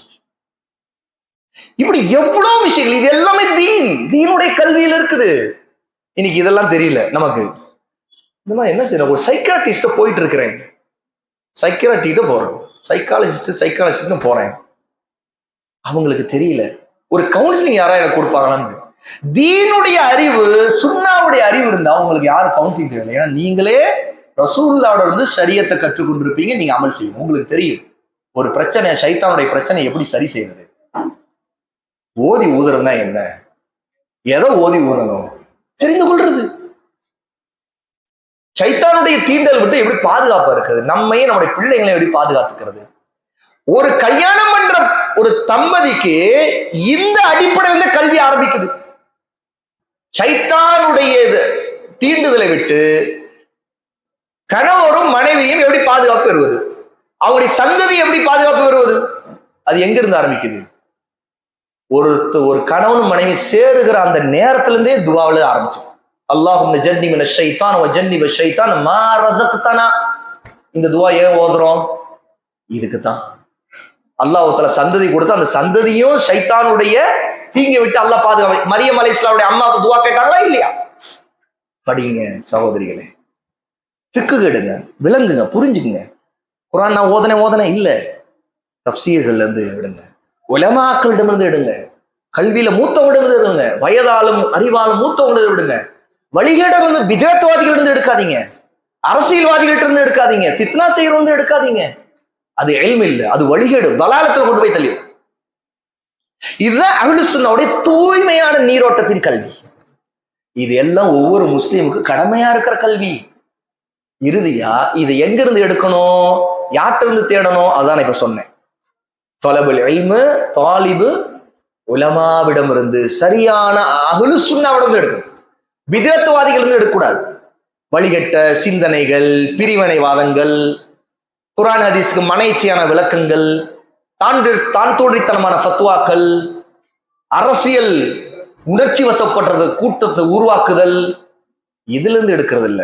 அஹ்லுஸ் சுன்னாவுடைய கல்விங்கிறது தூய்மையான சரியான மூத்த உலமாக்கள், ஷேக் அல்பானி ரஹிமஹுல்லா, ஷேக் இப்னு பாஸ் ரஹிமஹுல்லா, ஷேக் உதைமின் ரஹிமஹுல்லா, வாழ்ந்து கொண்டிருக்கிற அறிஞர்கள் ஷேக் ஃபௌசான் ஹஃபிதஹுல்லா, இந்த இப்ப மௌத்தானாங்க 3-4 நாளைக்கு முன்னாடி, ஷேக் அப்துல் அசீஸ் ஆலு ஷேக். இந்த மாதிரி சவுதியில மட்டும் இல்ல, மற்ற நாடுகள் இருக்கிறாங்க, எகிப்துல இருக்கிறாங்க, ஷேக் ரஸ்லான் இருக்கிறாங்க. இந்த மாதிரி உலமாக்கள், அஹ்லுஸ் சுன்னாவுடைய சரியான சலஃபி அகீதாவுல உள்ள உலமாக்கள் கல்வி எடுங்க. அப்ப தெரியும் சுப்ஹானல்லாஹ், இது எதுவுமே தெரியாம நம்ம எதோ என்னென்னமோ பயான் கேட்டு இப்படியே ஓடிட்டு இருந்து, ஒரு சின்ன ஃபிக்கு கூட நமக்கு அறிவு இல்லாம போயிடுச்சே, ஒரு சின்ன சட்டம் கூட தெரியாம போச்சே நினைச்சு பார்ப்பீங்க. இப்ப நான் அந்த உலமாக்கள் சொல்றதுதான் உங்களுக்கு சொல்லிட்டு இருக்கேன். இப்ப உங்களுக்கு புதுசா 4 விஷயம் தெரிஞ்சிச்சு. ஓ, இல்முங்கிறது இவ்வளவா, இந்த விஷயங்கள் கூட நான் தெரியாம இருந்திருக்கேனா அப்படின்னு நினைச்சு பாருங்க. அது உலமாக்களுடைய வறுமை தெரியும். உலமாக்கள் இருந்து நான் உங்களுக்கு சொல்றேன், இதுதான் கல்வி எடுக்கிற முறை.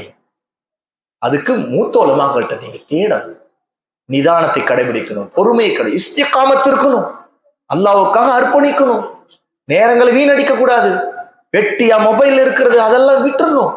தேவையில்லாம ஷார்ட்ஸ் ரீல்ஸ் அது இது பார்த்துக்கிட்டு இருக்கிறது. ஏதோ ஒரு வீடியோவா உடனே சப்ஸ்கிரைப் பண்ணு, உடனே அவன் சப்ஸ்கிரைப் பண்றது, அவன் என்னென்ன திங்குறானோ, என்னென்ன சமைக்கிறானோ அதையே பார்த்துக்கிட்டு இருக்கிறது. அவன் எங்கெங்க போய் திங்குறான், என்னென்ன செய்யறான், என்னெல்லாம் ஆடுறான், அதையே பார்த்துக்கிட்டு இருக்கிறது. தேவையில்லாத ஃபித்னாக்கள். சும்மா ரிலாக்ஸுக்கு கேட்டா சும்மா டைம் பாஸுக்கு எல்லாம் படைக்கல, ஹலாலான முறையில வாழணும். ஃபித்னாவை பார்க்க கூடாது, அதுல டைம் பாஸ் இல்ல. அது நரகத்திலிருந்து நம்ம பாஸ் பண்ண முடியாது, நரகத்தில் கீழே விழுந்துடும். சிராத்துல் முஸ்தகீமை பாஸ் பண்ண முடியாது. சிராத்துல் முஸ்தகீம்ங்கிறது சிராத் பால், அதை பாஸ் பண்ண முடியாது, அதை கடந்து போக முடியாது. அவ்வளவு நரகத்துல கீழே கொக்கி தூக்கி பிடிச்சு போட்டு, நரகத்தின் முதுகு மீது அல்லாஹ் ஒரு பாலத்தை போடுறான். முடியை விட மெல்லியது, வாளை விட கூர்மையானது, எப்படி போறது? நேரம் எல்லாம் நிறைய ஹலாலான முறையில மார்க்க வரம்பு கூப்பிட்டு நமக்குன்னு சரியான கட்டுப்பாட்டோட அல்லாஹ்வோட உதவி தேடி ஷைத்தானிய தனங்களை விட்டு விலகி தேவைக்கு பயன்படும். கணவர்கிட்ட பேசணுமா, அந்த டைம் பேச, ஓகே போதும், மொபைல் தூக்கி வை. பிள்ளைகளுக்கு தேவையான அளவுக்கு சில விஷயங்கள் கல்வி ரீதியா ஒரு உதவி செய்யணும். அப்ப மொபைல்ல இதாம்மா பக்கத்துல உட்காந்து ஹெல்ப் பண்ணுங்க, போதும், அதுக்கு மேல மொபைல் தேவையில்லை. இப்படி ஒரு லிமிட்டடா நீங்க பயன்படுத்தினீங்க அப்படின்னா அல்லாஹ் தஆலா நம்மை காப்பாத்திடுவான். இல்லைன்னா நினைச்சா வராருங்க, எனக்கு ஒரு போன் வாங்கிட்டு வரேன்னு இருக்காரு, என்ன போனுமா? அது ஐபோன். உண்மையிலே ஐபோன்னா என்ன? ஐபோன். ஐபோன் ஐபோன்ங்கிறது நீங்க சொல்ற ஐபோன் இல்ல, ஐபோன். என்ன ஐபோன்? இந்த கண்ணு என்னென்னவோ பார்க்கறதுக்கு, என்னென்னவோ பிடிக்கிறதுக்கு போன். இதுதான் ஐபோன். இந்த ஐபோன் எதுக்கு தேவை? அது அது வீடியோ அவ்வளவு கிளாரிட்டி, அது சவுண்ட் அவ்வளவு கிளாரிட்டி. எதுக்கு ஐபோன் அவ்வளோ? எதுக்கு தேவை? இப்ப வச்சிருக்கிறதுல வீடியோ கான்ஃபரன்ஸ் சகோதரர்கள்ட்ட, கணவர்கிட்ட, மனைவிட்ட பேச அது போதுமானதா? போதும். அஸ்ஸலாமு அலைக்கும், வலைக்குஸ்ஸலாம், போதும். நல்லா இருக்கேமா? நல்லா இருக்கேன், அல்ஹம்துலில்லாஹ். என்னமா செய்த? சாப்பிட்டியா? நான் சாப்பிடாம இருப்பேனாங்க, முடிஞ்சு போச்சு, அல்ஹம்துலில்லாஹ். பிஸ்மில்லா சொன்னியாமா? இன்னைக்கு மறந்துட்டேன், நாளைக்கு வந்து மறக்காம பிஸ்மில்லா நடுக்க மறந்துட்டா நான் வந்து பிஸ்மில்லா எவ்வளவு ஆக்குன்னு சொல்லிடுறேங்க. இதெல்லாம் இதெல்லாம் எப்படிங்க பேசுவோம்? இதெல்லாம் நாங்க பேசுறது வரலாறுல இல்லைங்க. என்ன உஸ்தாத் இதெல்லாம் சொல்றீங்க? இதெல்லாம் நாங்க பேசுறதே இல்லை வாழ்க்கையில. என் கணவரும் வந்து சாப்பிட்டியாமான்னு கேட்பாரு, பிஸ்மில்லா சொன்னியான்னு கேட்டதே இல்லைங்க 40 வருஷமா. இதுதான் நம்ம வாழ்க்கை. பிள்ளைகிட்ட கேட்போம், பிஸ்மில்லா சொன்னியாமா? எப்பவும் பெரியவங்க பிஸ்மில்லா எல்லாருமே சொல்லிடுவோம்னு நம்பிக்கை. அப்ப பெரியவங்களுக்கு மட்டும்தான் ரசூல் ஸல்லல்லாஹு அலைஹி வஸல்லம் என்னது, சின்ன பிள்ளைகள் மட்டும்தான் ரசூல் ஸல்லல்லாஹு அலைஹி வஸல்லம் பிஸ்மில்லா மறந்து விட்டால் பிஸ்மில்லா அவ்வளவு ஆகிரும் சொல்லுங்கன்னு சொல்லியிருக்காங்களா? இன்னைக்கு பாருங்க, ஒரு ஒது செய்யும் போது தண்ணீர் வீணாக்காம பண்றோமா? என்னென்ன பேசும், எவ்வளவு முசீபத்து பலாக்கள் எல்லாம் காதுல போட்டுக்கிட்டு பார்த்துக்கிட்டு நம்ம டைம் வேஸ்ட் பண்றோம். ஒதுவை செய்யும் போது தண்ணீரை வீணாக்காமல் செய்யற அளவுக்கு நம்ம தர்த்தீபா அதவோடு இருக்கிறோமா? நம்ம பிள்ளைக்கு பாக்குறோமா, தண்ணி வீணாக்குற கம்மி பண்ணு, இவ்வளவு தண்ணியில பண்ணணும். எப்படி பண்றது சொல்லி கொடுங்க. இவ்வளவு தண்ணி, இந்த தண்ணி இவ்வளவு போதும், புதுசு இருக்கு. என்னங்க இப்படி போதுங்கிறீங்க? இவ்வளவு இதுக்கு கீழே இந்த அளவுக்கு தண்ணியில ஒது செய்து காட்டுறீங்க. வாவ் அகாடமியில வீடியோ இருக்கு, போய் பாருங்க. போன வருஷம் தான், போன வருஷம் மஸ்கட்ல இந்த மாதிரி பிள்ளைங்களுக்கு ஒரு நோம்பு திறந்துட்டு, ரமதான்ல தான் நோம்பு திறந்துட்டு இதே மாதிரி பாட்டில் தான் கொடுத்தாங்க. நான் சொன்னேன் தண்ணீர் வீணாக்கூடாது, அதுக்கும் அவ்வளவுதான் பண்ணணுமா? அப்படியே இல்லை, ஆனா பண்ண முடியும். உதுவுடைய உறுப்புகள் நனைவது, ஈரம் ஆவது, ஒது நிறைவேறிடும். குறைஞ்சபட்சம் இவ்வளவு பண்ண முடியும். ஆனா ஒருத்தர் ஒரு ஆட்டை குளிப்பாட்டுற அளவுக்கு தண்ணீர் வீணாக்கணும். ஒரு ஆட்டை குளிப்பாட்டுறங்க ஏன் உதாரணம் சொல்றேங்கட்டா, நாம குளிக்கிறதெல்லாம் எருமையை குளிப்பாட்டுற அளவுக்குள்ள குளித்து தண்ணி. நம்முடைய குளியல்ல தண்ணி பயன்படுத்த எருமையில இல்லை, யானை. உண்மையா இல்லையா? ஆமா, கரெக்டா தான் சொன்னீங்க. இல்ல நான் ஒல்லியா தான் இருக்கிறேங்க, நான் அப்படி ஒண்ணு குண்டா. குண்டுக்கும் ஒல்லிக்கு சம்பந்தமே இல்லை. இதுல குண்டுக்கும் ஒல்லிக்கு சம்பந்தமே இல்லை. நான் ஃபேட்டா இருக்கேனா ஸ்லிம்மா இருக்கேன் அதெல்லாம் விஷயம் இல்லை. யானை குளிக்கிற தண்ணியா நான் குளிப்பீங்க அப்படின்னு சொல்லி குளிக்கிறேன். அப்படி திறந்து விட்டு ஊத்து ஊத்து ஊத்து ஊத்து ஊத்து ஊத்து கடைசியில ஊத்திட்டே இருக்கும், விழுந்துருவார், வலிக்கு விழுந்துருவார். ஏன்னா அந்த தண்ணியில தான் சோப்பையும் போட்டு சோப்பு நுரையும் கீழே போட்டு அந்த சோப்பு நுரையில வலிக்கு விழுது. இன்னைக்கு இதெல்லாம் நான் ஏன் சொல்றேன்னா, நம்முடைய லைஃப் எப்படி போயிட்டு இருக்குது பாருங்க. இந்த சின்ன விஷயங்கள்ல கூட நம்முடைய அதவு வரலன்னா என்னங்க இல்மு நாம் படிச்சு நம்ம என்ன அமல் செய்து, அமல்னாவே நம்ம என்ன நினைக்கிறோம், நான் தஹஜ்ஜுத் தொழுகிறேன்னா அமல். ஆமா அது அமல் தாங்க, தஹஜ்ஜுத் தொழுருக்கு அமல், ஓகே அல்ஹம்துலில்லாஹ். ஆனா நீங்க தஹஜ்ஜுத்துக்கு எழுந்த நேரத்துல தண்ணியை பயன்படுத்துனீங்களே, அந்த தண்ணி அந்த ஒரு நாள் முழுக்க உங்க வீட்டுல இருக்கிற எல்லாரும் பயன்படுத்திருக்கலாம். நீங்க ஏன் அவ்வளவு தண்ணி வீணாக்குனீங்க? ஒது செய்தீங்களே, ஏன் அவ்வளவு தண்ணி வீணாக்குனீங்க? ஒதுவுக்கு அவ்வளவு தண்ணி தேவையா? இல்லையே. அப்போ ஒரு ஆட்டை குளிப்பாட்டுற அளவுக்கு தண்ணீரை வந்து ஒது செய்யறதுக்கு பயன்படுத்திட்டு, ஒரு யானையை குளிப்பாட்டுற அளவுக்குள்ள தண்ணி எடுத்து நான் குளிச்சுட்டு நான் வந்து தண்ணீரை சிக்கனமா பயன்படுத்துறேங்கன்னு சொன்னா அது என்ன அர்த்தம்? இதுல கூட நம்ம சரியில்லைன்னு சகோதர சகோதரிகளே புரிந்து கொள்ள வேண்டும். அதுதான் ஃபிக்ஹ். மார்க்கத்தை புரியுங்க, அமல் செய்யுங்க. ஒவ்வொன்றிலும் அது கற்றது அமல் செய்யறதுன்னு அதானுங்க, கற்றது அமல் செய்யறது. இவ்வளோன்னு தண்ணியில ஒது செய்தரலாம், கொஞ்சம் லைட்டா கழுவுறது, வாய்க்கு மூக்கு நனையிறது, எடுத்து இது பண்றது, மசகு ஈரக்கையில மசகு திரும்ப முடிச்சு அவ்வளவுதான். வீடியோ இருக்கு, போய் பாருங்க, பிள்ளைங்களுக்கு காட்டுவேன். பாருமா நான் இவ்வளவு தண்ணி எடுத்தேன்னா இப்ப எவ்வளவு தண்ணி இருக்குது பாருங்க. எப்படி ஈரமான போதும் எடுத்து ஊத்து ஊத்து. இது வந்து ஒரு வித நோய். அது ரசூல் ஸல்லல்லாஹு அலைஹி வஸல்லம் தண்ணீரை வீணாக்கிறதுக்கு ஒரு சைத்தான இருக்குன்னு சொல்றாங்க. தொழுகை வீணாக்கிறதுக்கு ஒரு சைத்தான், ஒவ்வொன்றுத்துக்கும் ஒரு சைத்தான். தண்ணீரை வீணாக்கிறதுக்கு ஒரு சைத்தான். அதனால பாருங்க, சிலருக்கு இந்த வஸ்வாஸ் இருக்குது. இந்த வஸ்வாஸ் என்னன்னா, நான் கழுவுனேனாலும் எனக்கு சந்தேகம், அதனால ஊத்திக்கிட்டே இருக்குது, திரும்ப திரும்ப ஊத்துறது, திரும்ப திரும்ப ஊத்துறது. இது சிலர் பைத்துல் ஹலா போனாலும் அங்க தண்ணியை ஊத்திக்கிட்டே இருப்பாங்க, சவுண்டு வந்துகிட்டே இருக்கு, இன்னும் வெளியே வர மாட்டாங்க, எவ்வளவு நேரம் ஆகுது இந்த தண்ணியை ஊத்துற சவுண்ட், கழுவிட்டாருன்னு நினைச்சேன். ஆஹா, அது ஒரு நோய். அது அல்லாஹ்வோட பாதுகாப்பு தரணும், அல்லாஹ்வுக்கு பயப்படணும். இப்படி தண்ணி தேவையான அளவுக்கு பயன்படுத்தணுமா, முடிச்சோமா. அதுவும் ரெஸ்ட் ரூம்ல நிறைய நேரம் இருக்கவே கூடாது. அது ஷைத்தான் இருக்கிற இடம். ஆண் பெண் ஷைத்தான், ஒரு ஷைத்தான் இல்ல, ஜெண்டர்ல 2 ஜெண்டரும் இருக்குது. அங்க என்ன துவா ஓதுறாங்க உள்ள போறதுக்கு முன்னாடி? அல்லாஹும்ம இன்னி அஊது பிக்க மினல் குபுஸி வல் கபாயிஸ்.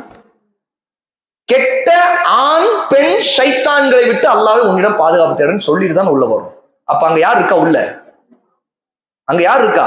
கெட்ட ஆண் பெண் சைத்தான்கள் இருக்குது. மணிக்கணக்கில் அங்க இருக்கலாமா?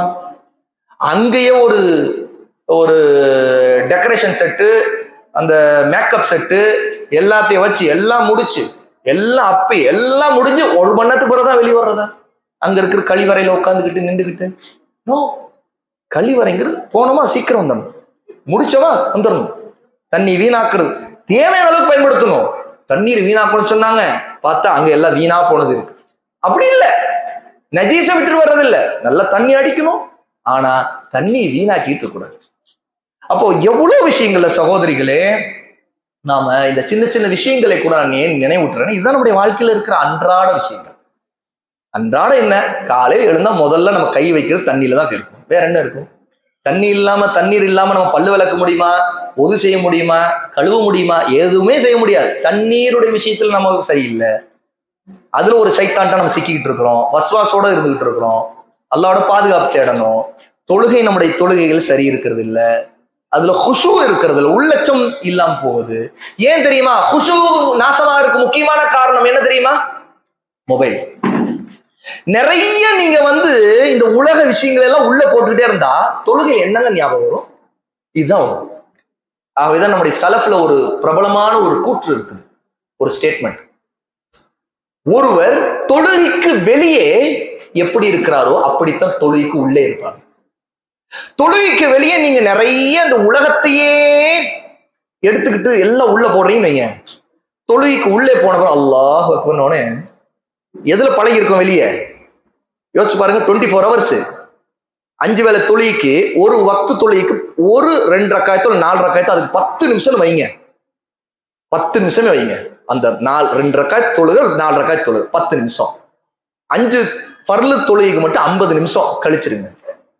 அப்போ 50 நிமிஷத்தை கழிச்சுட்டு மீதி 24 மணி நேரத்துல மிச்சம் எவ்வளவு இருக்குது? 23.10. இந்த 23.10 நம்ம தூங்குனது ஒரு 8 மணி நேரமோ இல்ல 10 மணி நேரமோ கழிச்சிருங்க. 23ல 10 கழிச்சிருங்க, 13 மணி நேரம். இந்த 13 மணி நேரத்துல இந்த உலகத்துடைய ஃபித்னாக்கள்ல குறைஞ்சபட்சம் இன்னைக்கு சாதாரண மொபைல்ல இருக்கிறவங்களுடைய டைமிங் ஒரு எவ்வளவு நேரம் இந்த மொபைல் எடுத்து எவ்வளவு நேரம் யூஸ் பண்ணிப்பாரு, எவ்வளவு நேரம் ஃபேஸ்புக் போனார், எவ்வளவு நேரம் வாட்ஸ்அப் போனார், எவ்வளவு நேரம் ட்விட்டர் போனார், எவ்வளவு இன்ஸ்டாகிராம் போனார், எவ்வளவு நேரம் யூடியூப் போனார். இப்படிலாம் அந்த டைமிங்க உங்களுடைய போன்கள்லயே எல்லாம் தெரியும், யாருக்கும் தெரியாமலாம் இருக்காது. அந்த டைமை பார்க்க முடியும். பார்த்தா இன்னைக்கு ஆவரேஜா முஸ்லிம் மக்கள்கிட்டயே அவங்களுடைய டைம் இந்த போன்ல எவ்வளவு நேரம் இப்படி ஆன்லைன்ல போயிருக்குன்னு பார்த்தா மினிமம் 3 மணி நேரம். மினிமம் 3 மணி நேரம். இது பொதுவா காபிர்கள் ஒரு சினிமா பார்க்கிற நேரத்தை விட அதிகம். ஏன்னா நான் சொல்றது சாதாரண 3 மணி நேரம், இதை விட 5 மணி நேரம் 8 மணி நேரத்துல போன்ல இருக்கிறவங்களும் இருக்கிறாங்க. சினிமா பார்க்கறவங்க கூட இன்னைக்கு 2.5 மணி நேரம் 3 மணி நேரம் அதிகபட்சம் பார்த்து முடிச்சிடறான்னு வைங்க. அதை விட ஒரு சினிமால பார்க்கறத விட அசிங்கங்களே கூடுதலான பித்னாக்களையும் இன்னைக்கு